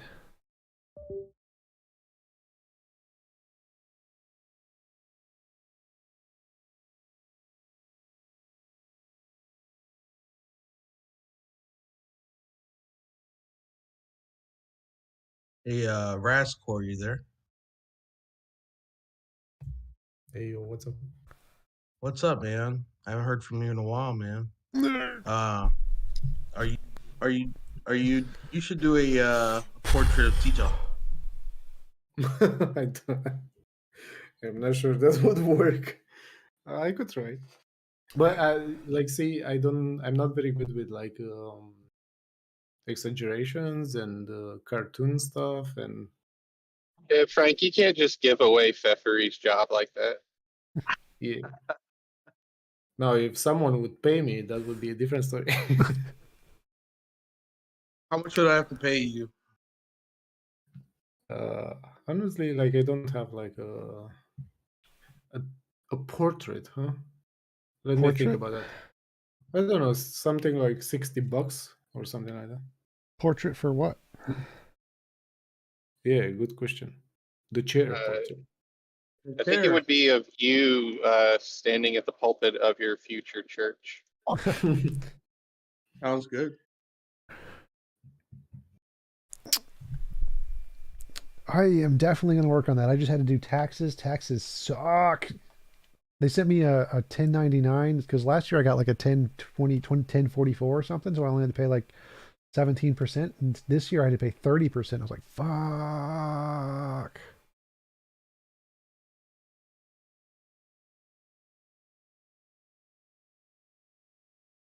Taxes are expensive. So, nonprofit, we're starting a nonprofit this year because fuck taxes.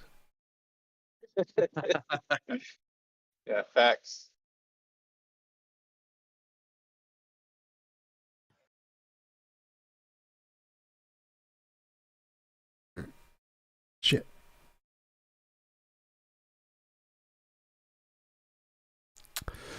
But yeah, that is definitely something I want to do. I really do want to start the atheist church and get events started up regularly. Anybody going to the American Atheist thing next month? I wasn't planning on it. Where is it going to be at? Arizona, I think. Phoenix. A 10, 12-hour drive, maybe. I might get a table there, which would be cool.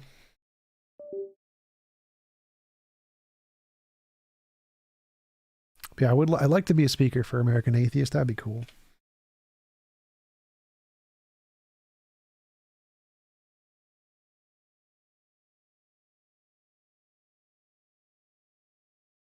Anyone new on the scene this year? Is it going to be sort of the same bunch of people for the most Captain part? Deadpool.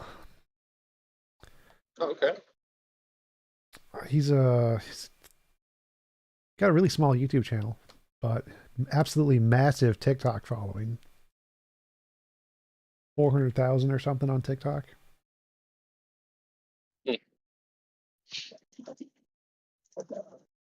Yeah, it was his following emailed the American Atheist in and wanted him as a speaker, and that worked. So I'm like, next time I'm just gonna be like, guys, I need you all to like send emails to American Atheists. Be like, we need T-Jump as a speaker. Like, yes. Wait, you want to enlist us to shoot emails? Yes, to American Yep, Atheists. programmers that could probably just make that happen a lot.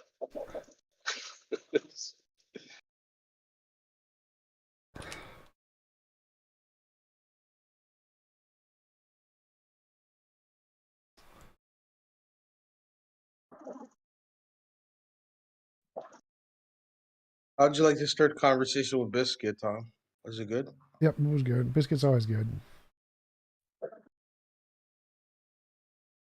Biscuit seems like a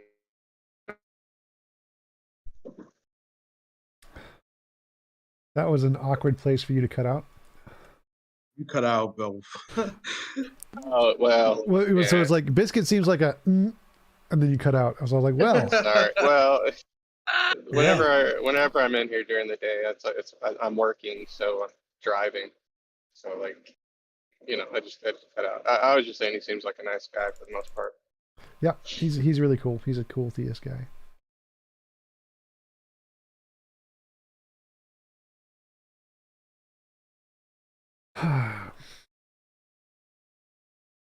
Like I think I could talk with any theist for about an hour as long as we can just bash on Dark Dawkins together,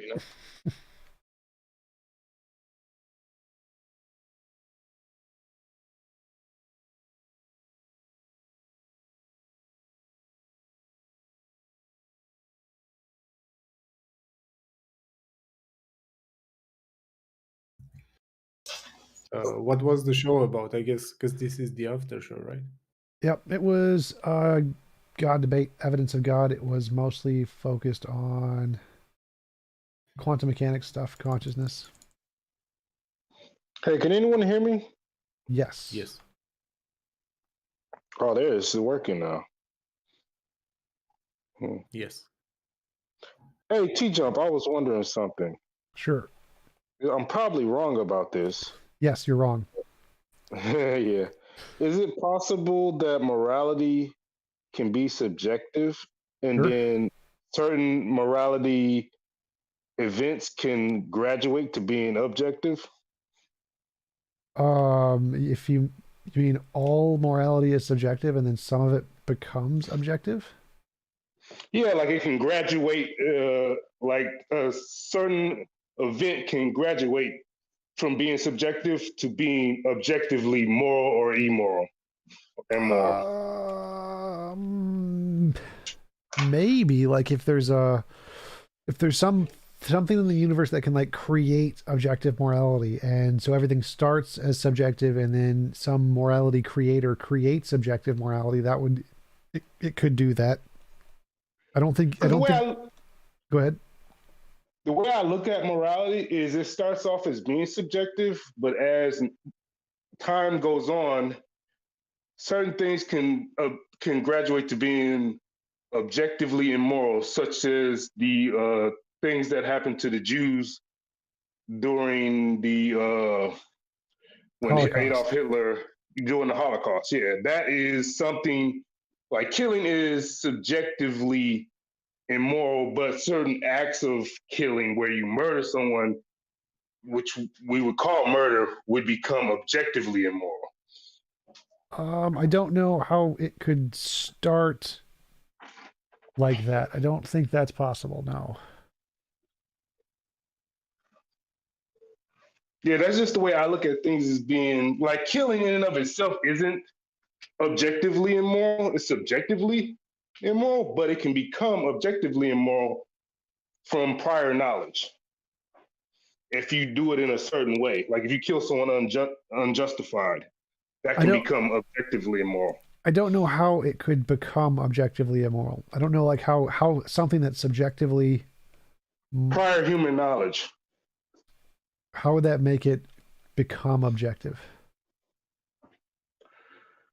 That's the thing that I struggle with. It's like I feel like it can become objective because like if we have the knowledge that something is immoral, even if humans cease to exist, it would still be immoral. And like if another life form comes along and starts doing the things that we already discovered to be immoral, they would have to like discover that it is immoral themselves. What do you mean by objective? Objective meaning that even if there is no, because like even if there's nobody living, it is still immoral. Like it's something that you have to discover. You know what I mean? Like it's something that it was already immoral before sentient beings discovered it. We had to find it out. You see what I'm saying?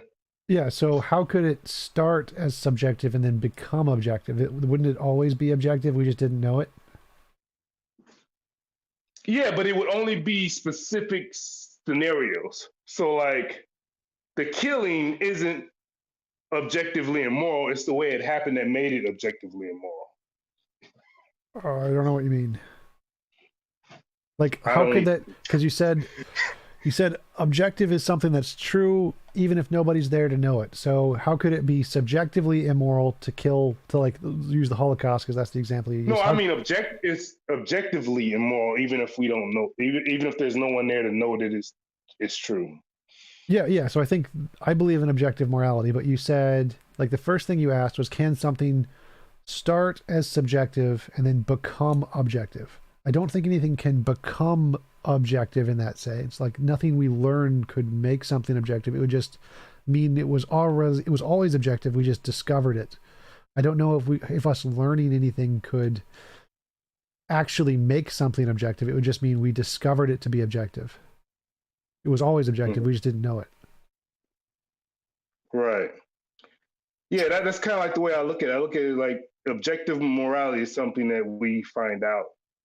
Yeah. Not something, it's not like it's an opinion. Right. Yeah, I agree. Yeah, so like if you come across someone who killed someone else, you'd be like, okay, this person obviously killed that person. But if you find out that they killed them because they were defending themselves, then one person might say, well, that's moral, they were defending themselves. Someone else might say, no, that's immoral, you still shouldn't kill someone even if you're defending yourself. So that's why, I feel like you have to discover whether it's subjective or not. We can graduate something. We can prove that, hey, this killing was moral. It was objectively moral for this person to kill this person because they were defending themselves. And then it graduates to being objectively moral to kill someone to defend yourself. Well, I'd say it's always immoral to kill somebody for any reason ever. That's my view. But I'd say that whatever we think that the moral principle is, it's always immoral to like do the Holocaust. Say the Holocaust is always immoral or something like that. Even if we just discovered that later, it would still always be immoral even if we didn't know it. So it was always immoral before any humans knew it. And then after we discovered it, we then knew it was immoral. But it was always immoral regardless of whether or not we knew it. Is it immoral to kill Hitler? Yes. It's immoral to kill anyone ever for any reason. Oh. That's just your view, though. But my view's right, so that's all that matters. I have a question to Jump, if I may. Just a quick one. Sure. Are you a deontologist, virtue ethicist, Nope. consequentialist, or none of the above? My view would Or be close. contractualist? No, definitely not. My view would be closer to consequentialism, but the consequence would be imposition on will. Like, you can literally define any view of morality as consequentialism. Like, even things that are like non-consequentialist or the opposite of consequentialist, you're like, oh, well, the consequence there is that it violates the deontology or some silly stuff. But yeah, I agree. So my view would be closer to consequentialism in that the consequence is an imposition of will. Mm-hmm. Are you a utilitarian? No. Utilitarianism, I think, is wrong because it describes actions as moral if it is the best you can do, which I don't think they are. They're not moral because it's the best you can do. If you kill one to save five, I'd say it's still immoral to kill the one. It's just justified. Yes. So that seems similar to deontology, but ultimately you say that it's a form of consequentialism because it still involves consequences. Is that right? No. So consequentialism is just the view that the determining factor in morality is going to be what the consequences are. Yes. And that's can immoral fine. acts be justified? Yes. Sort of. Thanks for answering my question. I don't want to derail much. That's all right. So you're saying like it'd be immoral to kill someone even if they're attacking you, but it's a justified immoral act. Yep. So it's still immoral, but you're justified because it's the best you can do given your limitations. Well, I meant to say, sorry. What about, I don't really like this topic anyways, but what about putting somebody in jail? Yep, same thing. Justified immoral action. I kind of look at things. This is I fucking hate this topic. Why do you guys like this fucking topic so much? I don't get it. I kind of look at putting someone in jail as. Why do you like every fucking debate that we go to? Like, this is the topic that comes up every freaking time. Why do you guys like it so much? It's fun. It's fun. I kind of look at putting someone in jail as quarantining them from society. Yeah, pretty much. Detainment, yeah. It can be justified. It's just that they put people in jail for stuff that they shouldn't. Like weed, you shouldn't put yes. someone in jail because they're smoking weed. You don't need to be quarantined from society because you're smoking weed. Yep. No, everybody agrees with that. Especially if you're not smoking it in people's faces. No, that's you're supposed to do that. Share the love. It may be unless they have a lung condition. Yeah. Well, guys, weed is legal now, so you don't have to worry about that. It's coming around. I wish it was legal here. I mean, we came a long way from killing the scientists. So, so yeah, we made progress there.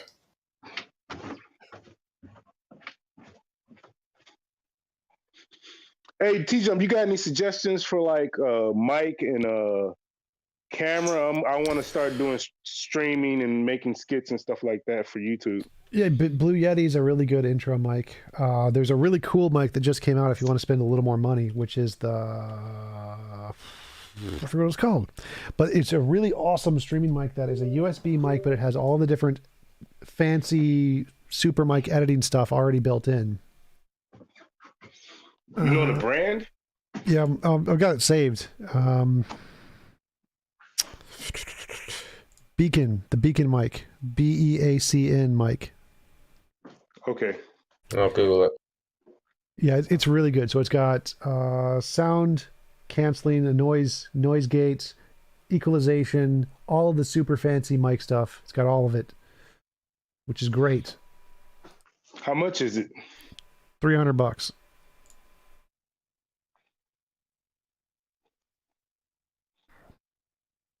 It's just the world's most advanced USB microphone. Yep.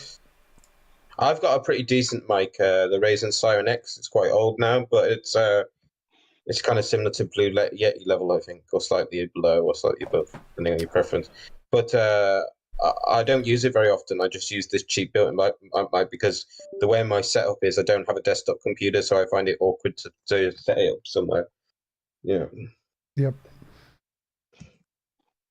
But when I've got a good setup, that's what I'd use. This is just a crap. This is a built-in mic that's built into my laptop keyboard. I mean, as far as laptop mics go, it's pretty decent, but it's obviously still not any good.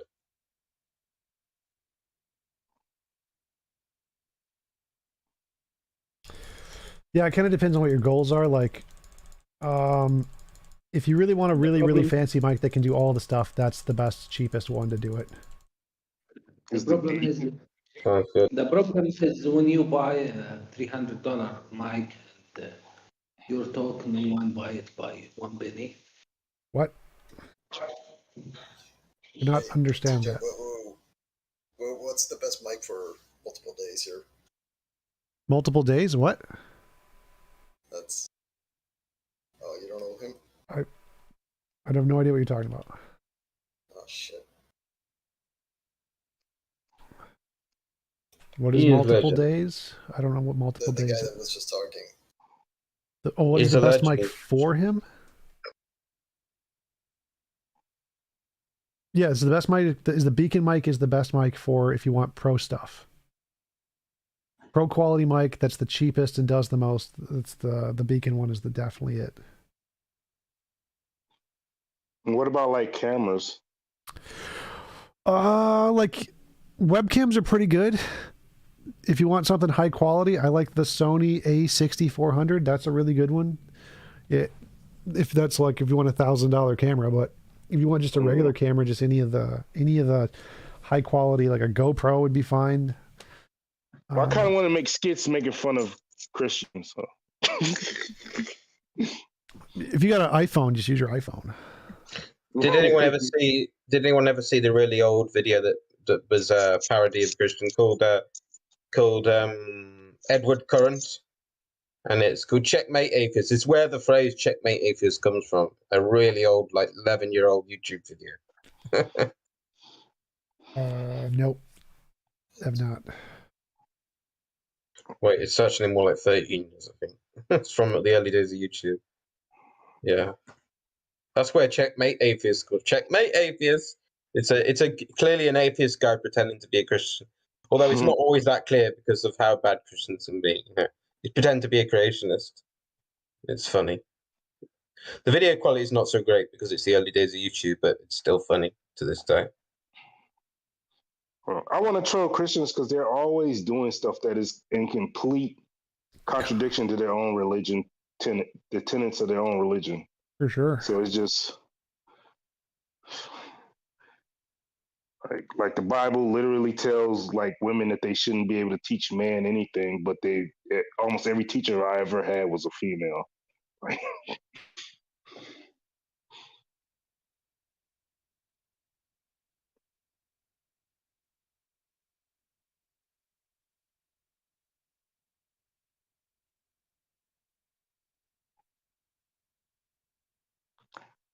Yeah, I'm looking on Amazon now. I don't know if they sell this beacon on Amazon. I just wanted to look at it. No, it's not on Amazon. They only sell it from their own website. So just Google Beacon Mic and go to their website, and that's where you have to get it because they're all sold out right now. They're brand new technology.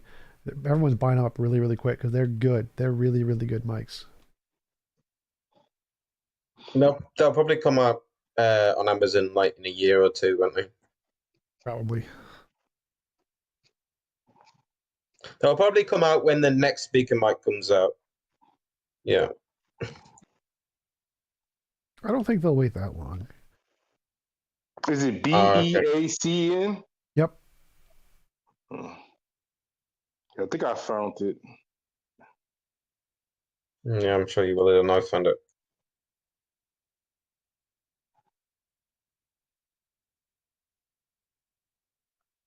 It's $279. It comes in white and black.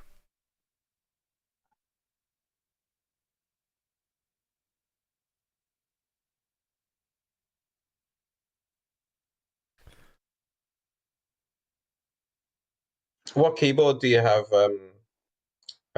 T-Jump? I use cheap keyboards. Like, I hate all the fancy keyboards. They're garbage. I like the ones that take the lightest touch. I think just like $20 Logitech ones are the best. Membrane keyboards, or do you mean $20 ones that aren't membrane? What? Membrane? Membrane is the one where you have to press hard. But you mean that? Do you mean the still a mechanical keyboard, but a cheap one? Yeah, just super garbage cheap one, and they're my favorite. The Logitech ones. It's just the cheap Logitech ones that come free with the Logitech computers. are good. So like, because I want ones that are really easy to press, especially because I'm using a mouse and keyboard to do gaming and stuff. The harder they are to press, the slower reaction time you have in the game. What games do you have? Right now I'm playing Cyberpunk 2077. I use GameFly, so I get a new game every week. Oh, cool. Yeah, I don't think my laptop can quite run that. I think Doom 4 is as high as it will go, so my computer's a few years out of date. However, well, quite a few years out of date. However, it plays all the games I like the most because I like RTS and RPG, and they tend to use, well, stuff like, you know, that, I guess I'm lucky that my favorite games I can run. Yeah. Yeah, I'm playing PS4. I don't game on my console, or I don't game on my PC because it's a work PC. So. All right. Yeah. I guess you haven't considered it worth it to get a gaming one as well. Well, it's a gaming one for streaming, though. I stream it, so you want it to have all the gaming stuff because you use the NVENC right. NVENC thing with streaming in order to make all the processing done by the graphics card. But I don't want to put anything on it that takes up memory or storage or does anything like gaming. It's just not worth it. It's a work PC. Mm-hmm. No worries. Also, I like you don't have to install shit as much on PS4. I don't like the install times and then dealing with all the garbage. I like just put it in and you're done. So I really like the user friendliness of PlayStation, of consoles. Probably gonna get a PlayStation 5 eventually. I should eventually get a PlayStation. I'll probably get a 4 before I get a 5. Because I tend to always be one generation behind. That way I save a lot of money. It's like when the 5 comes out, I get the 4. When the 4 comes out, I get the 3. When the 3 comes, that's what I tend to do. But I haven't had my own console. We've never had. It's always been family members or girlfriends, and I guess eventually I should get my own console as well. Try and get myself off the because I'm on the PC all the time. I need to move around my home more so my life doesn't fall apart as much. It'll always be falling apart a little, I think, but. Yeah, the one thing I don't like is that there's no mouse and keyboard for games on consoles, so I had to buy a modder to mod mine so I could put mouse and keyboard on it. Oh, cool. Yeah, mouse and keyboard is the ultimate control, yeah. But the problem is it takes a lot of work because you have to micromanage all the dead zone and stuff to make it work for each and individual game. So that's kind of a pain. Yikes. Yeah, that must be annoying, but a pain, but worth it. Yep. Just about.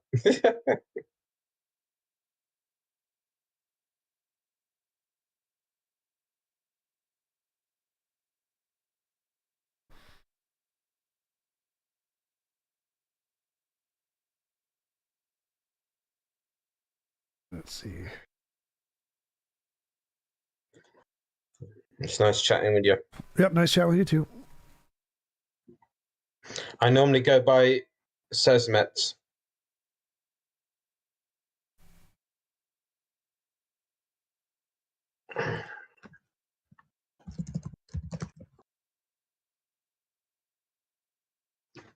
I quite like my laptop keyboard because it's very small. I don't have the largest hands, so my hands do less stretching.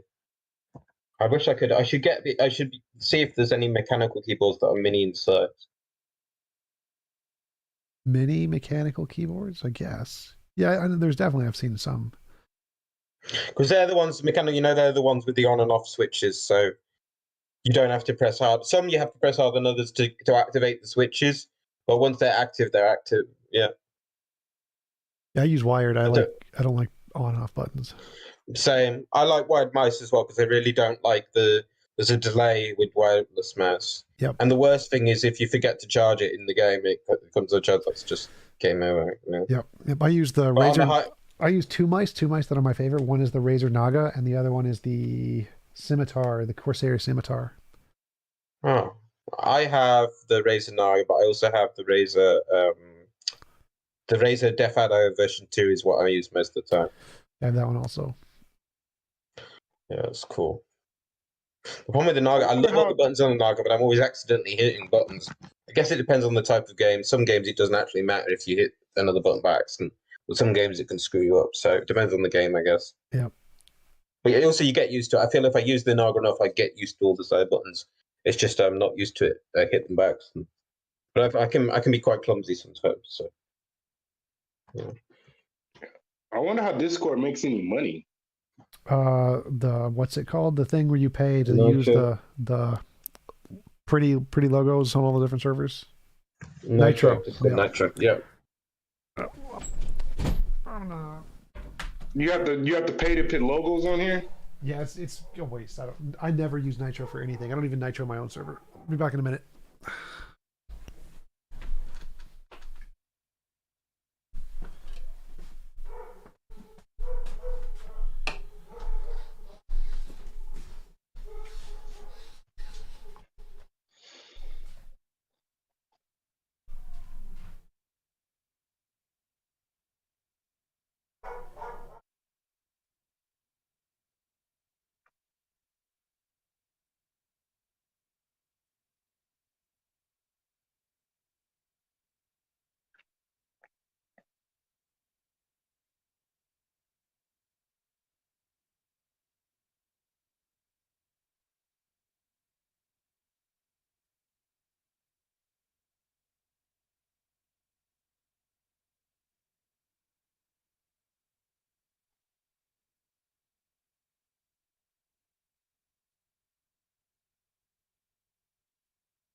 All right, I'm back. Welcome back. Mm-hmm.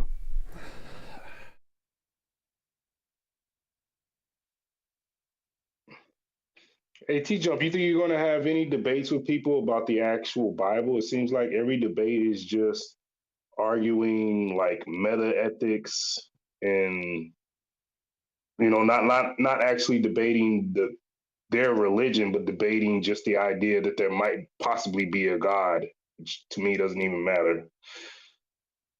I don't usually debate the Bible because I'm not as interested in like biblical debates, because it's mostly just how do I subjectively interpret this statement. Mostly, it's not like there's any really objective truth to what the Bible says. It's mostly subjective interpretation. Mm-hmm. Well, I like those debates better because, like, even if someone proved that the universe was created by a deity, it doesn't say anything about like souls or afterlife or judgment, all the stuff that people actually care about. You know, whether their prayers get answered. Like, who cares if the universe was created if the creator doesn't care about us and we die and we just turn to dust and nothing happens? Like, reason why people believe in God is because they want their prayers to be answered. They want to see their dead relatives after they die. They want to go to heaven. They want to avoid hell. These are the important things, not whether or not the universe was created. So it's like, we need to talk about the actual gods that are being proposed so we can show, hey, this is BS. This is why this is BS. And this is why people shouldn't use religion to justify anything that applies to anybody but themselves. If they want to believe it because it makes them happy, that's fine. But don't tell me what to do with my life because you don't because your book tells you that these people shouldn't be able to do this and these people shouldn't be able to do that or whatever. The reason I don't like those debates is because it comes down to this is what the Bible says, and then someone else says, well, that's not what it says, or that's not the correct interpretation, and they say, yes, it is. This is my interpretation. And so the debate comes down to what is the more likely interpretation of the Bible, which is purely subjective. It's a book written by a bunch of people. Who cares? Right. Another thing is, sorry, I think it's more about the audience that is listening than it is the person you're debating, because you're more likely you're not going to get them people to concede. They're in a debate, they're not going to concede anything other than some stuff that doesn't matter. It's about the people who are listening. They can see how stupid the arguments that the religious people are making, and then decide to drop those beliefs if they hold them.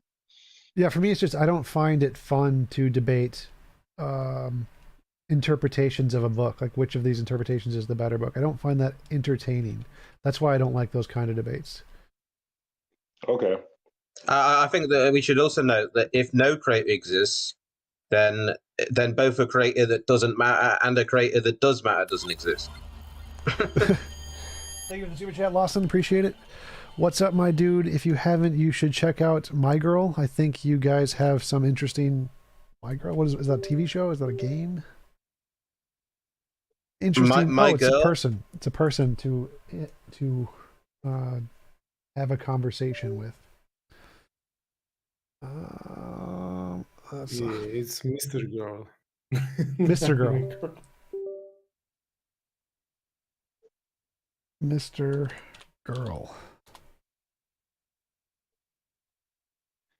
Well, for me, I have to go to. I work at a hospital, and it's a religious hospital. It's a Catholic hospital, so every day I have to hear this shit.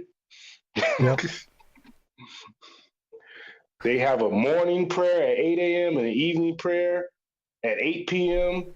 And they have prayers before every meeting and before every huddle. And they have a bunch of pictures of white Jesus around the whole hospital. White Jesus, I love that.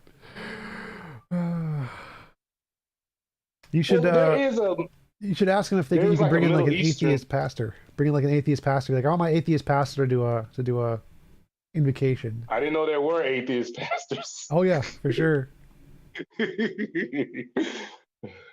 He's openly an atheist, or is he a closet atheist? Yeah, there are both kinds. Yeah, there's a lot more closet atheists, I bet. I mean, like, so of atheist pastors, there's atheist pastors who are pastors of atheism, and there are atheist pastors who are Christian pastors, but they just haven't told their congregation because they're going to lose their job. So there are pastors. You know, pastors of the flying spaghetti pastor. Pastor. Yeah, if I was a pastor, I'd be a closet atheist too, just because of the tax breaks I get. Well, you can get the tax breaks as an atheist organization, like the Atheist Experience, I think, is a nonprofit. The Black Atheists are a nonprofit. I'm going to try and make a nonprofit. Right, but like my hospital, for instance, has has a church in the actual hospital, and they have priests and clergy and nuns walking all around the hospital. So like, I'm pretty sure they all get they're tax exempt. Like when I filed my taxes, it even asked me if I was a member of a religious organization. Yeah, for tax purposes. So there are atheist religious organizations who are also get that exemption. Like the secular churches, the Unitarian churches, like there are atheist organizations that can also get that. Yeah. I'm going to make one, so I'm glad for this. If too many organizations do that, they're going to take that tax exemption away. Well, no, because no. It's designed not for Christianity. It's designed for any kind of religious system, and many of them don't have a God. It doesn't make a difference. Right, but most of the people who use that are religious or Christian organizations. So if a bunch of organizations start using that aren't Christian or Muslim, they're gonna be like, oh, we need to get rid of this. There's too many people abusing this. Well, I think there are a lot of them. There are a lot of organizations that use that aren't, like Scientology, Mormonism. There are a lot of religions that do get that status. That have nothing to do with like monotheism. I got to go. It's been fun. Catch you later, folks. See ya. Bye.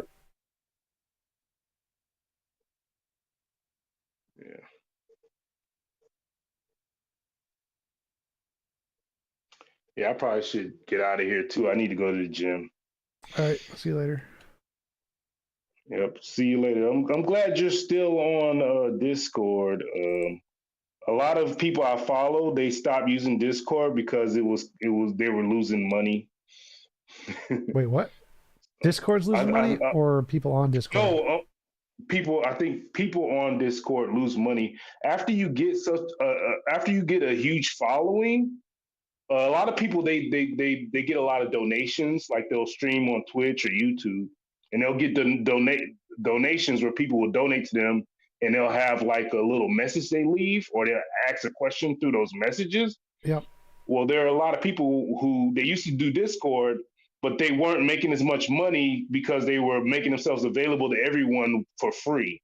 Yeah. So they just stopped doing Discord, and now if someone wants to ask them a question or talk to them, they have to send them money with a text through Streamlabs, essentially. Yep. So a lot of people, they just stopped doing Discord because they have a huge following. They just get more money by making it harder for you to access them. You have to send them money to like talk to them, basically. Yeah, that makes sense. Yeah, so I'm glad to see you're still on Discord, still communicating with everyone, where you don't have like this wall up where people have to send you money to access you, to talk to you. Yep. All right, man. It's good talking to you, man. You too. See you later. Yep. Right, a question about some of your recent debates. You've debated a few Muslim debaters recently. Yep. I just wondered how you feel about how those debates went, and how these Muslim debaters compared with like your typical Christian that you've debated, in terms of their style of debating and the kind of arguments they use. Is it very different, do you think, or similar in some ways? Sort of. So I'd say they're less intellectually grounded. Like they're more emotional. They more go on emotional topics and get off topic. So they're more like young Earth creationists in a way, that they're not really as not as developed as many of the Christian debaters. They claim very much to approach the value of Islam as a true belief in terms of its scientific validity in the Quran, though, don't they? They're very keen on that, like the miracles of the Quran. Yeah, that is a claim they do make. Yeah. I found in my interactions with Muslims, so I lived in the Middle East for quite a long time, actually. Yeah. 15 years. And even the more kind of liberal Muslims, who were quite critical of their own religion, I often found that when you try to be equally critical as a Westerner, you would be dismissed because you didn't come from that tradition, or you never read the Quran. You know, they weren't very accepting of a Westerner criticizing Islam. Yeah, that's a thing that is found in very old Christianity. Like, they'd say you have to read the Bible in Latin, because if you don't, then it's not the real Bible or whatever. Exactly. Yeah, like you have to have read the Quran, you have to know some Arabic before you could even have any grounding. Your arguments have any grounding whatsoever. Yeah, that's a typical argument made by very dogmatic religions in order to make like a paywall, essentially, of entry into the ideology or critiquing the ideology. You haven't read the Quran, therefore you don't know what you're talking about. You haven't read in Arabic, so you don't know what you're talking about. It's just a ad hominem kind of a way for ideologies to protect themselves against criticism. There's no actual logic there.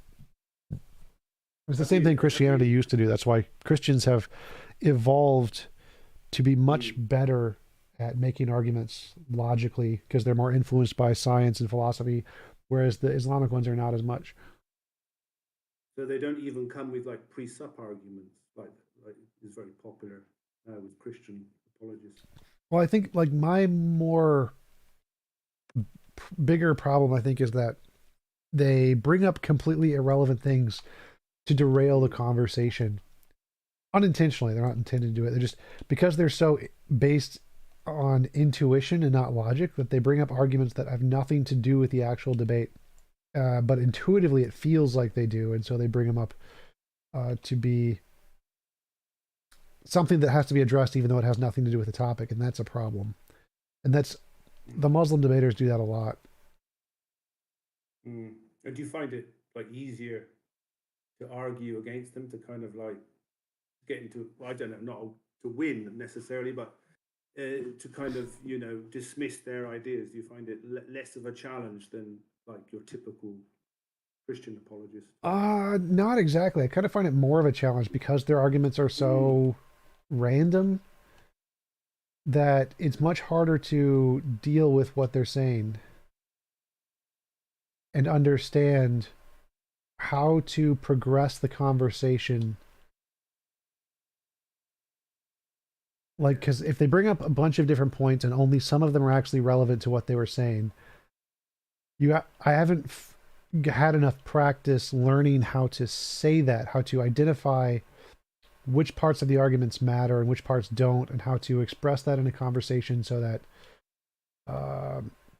they admit it, like, oh yeah, that doesn't do anything, or to get them to actually address or make them look silly for bringing up these ridiculous points.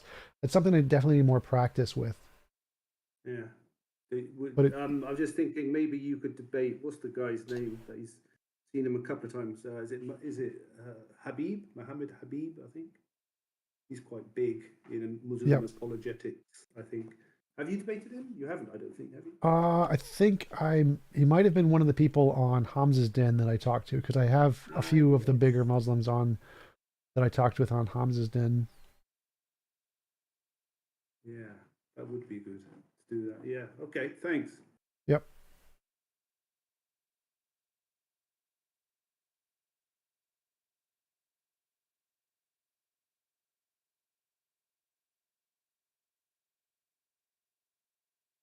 Anybody else got any questions or comments? Because if not, I'm probably going to go over to politics, see if I can go to the religion section just to see what happens. I have a quick one, maybe like pick your brain about something. Because I thought about today, like when people bring up, you know, the laws of logic or the groundings for reality or whatever. I was thinking, because we have something in physics, is the three-body problem, where we don't have like an analytic solution for it. You can't actually solve and predict how the bodies interact. Just three objects, and that's it. Because with the gravitational forces and whatever. Yeah. And I was thinking about bringing that up with these people, like saying, look, to make the distinction between prescriptive and descriptive stuff. So, because we have the description of it, but we can't actually predict anything in the three-body problem. We don't have an analytic solution to it. And I was thinking that maybe this is something to get them through to understand like the distinction between prediction or prescription and description with the logical stuff. What do you mean? Like, what would be an example of one of their arguments that you think this would help address? So when they bring up stuff like the laws of logic are necessary, yeah, they're like, I don't know how they put it exactly. They say that they're before like reality or something like that. I can't remember like the formulation exactly. Yeah. So they say that you need to presuppose the laws of logic in order to be able to do science or whatever. Yeah, something like that. So this example with the laws of physics, basically, which are still laws of the universe, yep, would show that we don't actually have a way to solve a very mundane, pretty simple problem with three bodies interacting. It's a way to show that the things that we came up with aren't adequate to prescribe anything about reality, because we can't actually solve this problem. So they don't prescribe anything. They just describe the system. But so it seems to me like the main part of their point is that because we don't know something, therefore God, it seems to be like the main part of their argument. And so admitting that we can't solve something seems to be like kind of working in their favor, because their whole point is that we don't know, therefore God. Mm-hmm. So I don't know if admitting we don't know would necessarily help. Yeah, I see what you're saying, but I think they're a bit different subjects. I need to formulate it a bit better. So somebody has some like background noise. We can hear the echo of somebody's mic. All right, go ahead. Oh, nope, still there. One sec, I'll mute him if I have to. Yes. No, he's muted. Okay. No, I was just saying that I need to formulate the argument a bit, or not the argument, but like the idea a bit better, because I just thought about it today. Yeah. What what's the server that you want to go to? Politics and what? Just politics. Uh-oh. So just a quick comment on that. From my understanding, the three-body problem just relates to just small variations can have a large impact on what the end pattern or what the pattern will result. I think it's the fact that calculating the three bodies and using general special relativity is extremely hard. The math is very, very, very hard. No, actually, no. This is like in classical mechanics. When you have three bodies interacting, like in celestial mechanics, we don't have an analytic solution to solve this very simple, seemingly simple problem based on the laws of nature that we know we came up with. So my idea was to show this as an analogy and say, look, the laws of nature, they're prescriptive. They're descriptive in the sense that they only inform us as much as we came up with the idea about the nature. So we can't actually predict something as simple as just a three-body interaction with the laws that we came up with. So they're descriptive and not prescriptive. We can't like extract information about like the prediction in a very simple problem, analytic solution with the mathematics and whatever. So, and the other thing, I was going to say something else as well, but okay. Anyways, the other thing is what you're saying is we can't do something, therefore, and that seems a little weird. It just seems like saying, well, because we don't know how to accomplish this thing, then it means something. Well, like I said, I need to flesh out this a bit more. But the idea is that because they bring up the laws of nature all the time, as if we didn't come up with them, as if they are like ingrained in nature somehow. So the idea is to show, look, even if we know this thing and we take them to be true prescriptively, and not just descriptive, right? The idea is to show that we can't actually solve a simple problem with them. And I'm trying to express this in words, but the idea is that we don't actually have the mathematical tools to do that. And this is just to show that all of this stuff is something that we came up with. It's just a language that we made up.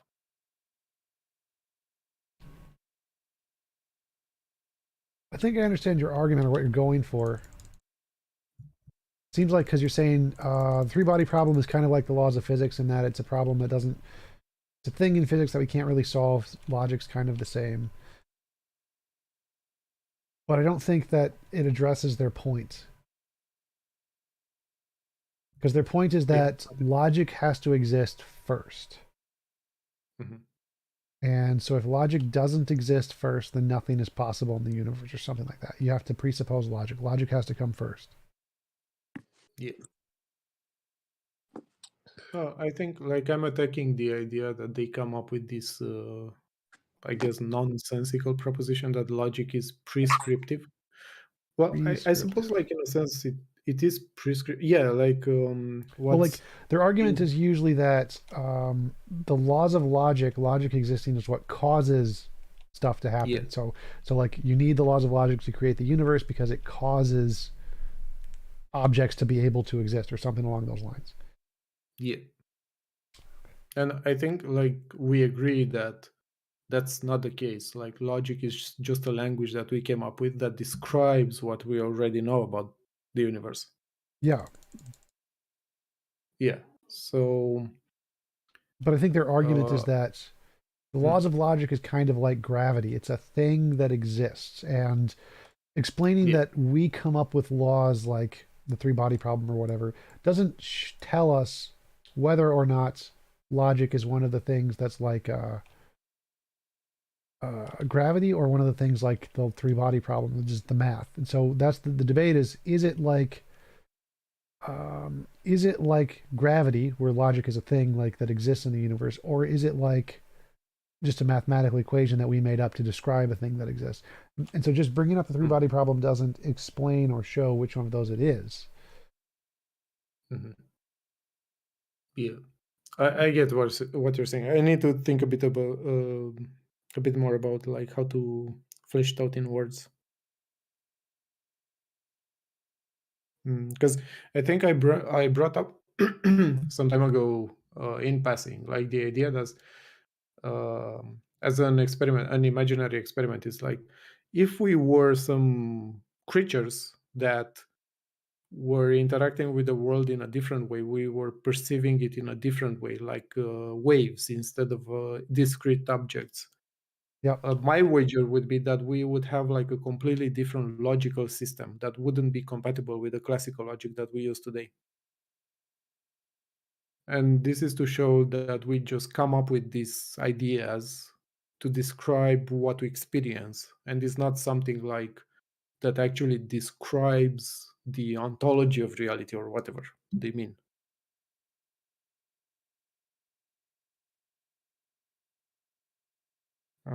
But anyway, I have to think a bit more about it.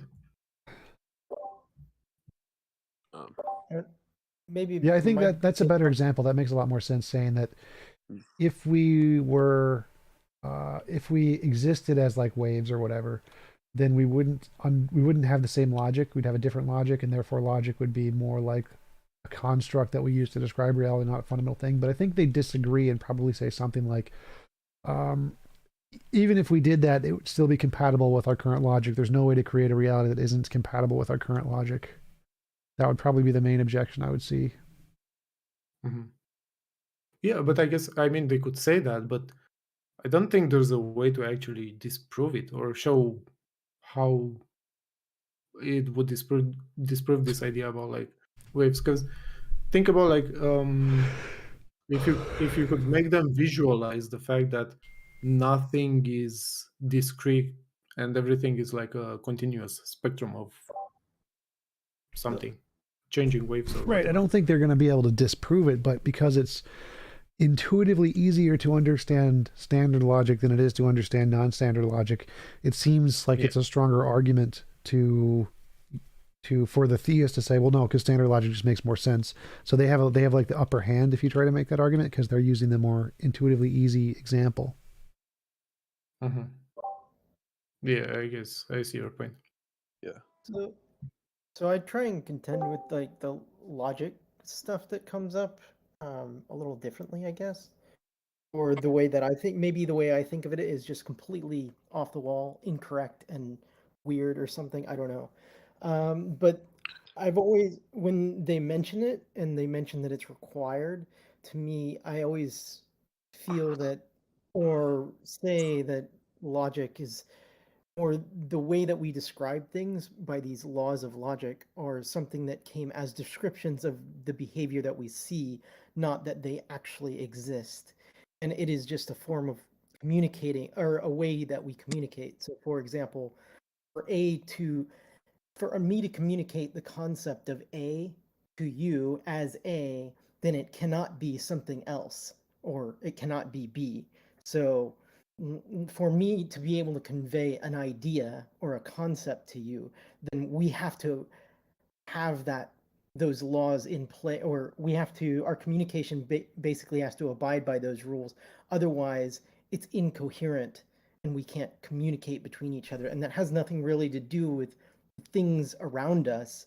It's just the way that we communicate.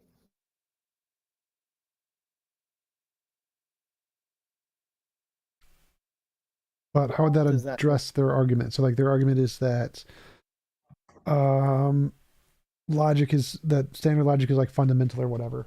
And you're saying it's just a way that we communicate, which is an assertion in that point, but how would you like demonstrate that? Well, again, so as I said, in order for me to communicate the concept of A to you, or any concept to you, then it has to remain consistent. Otherwise, like if I say a table, but I don't mean a table, and I never mean a table, I always mean something other than a table, then like we can't effectively communicate any concepts between each other. Like this seems necessary. And the only reason that's not addressing their arguments. Their argument is that it's not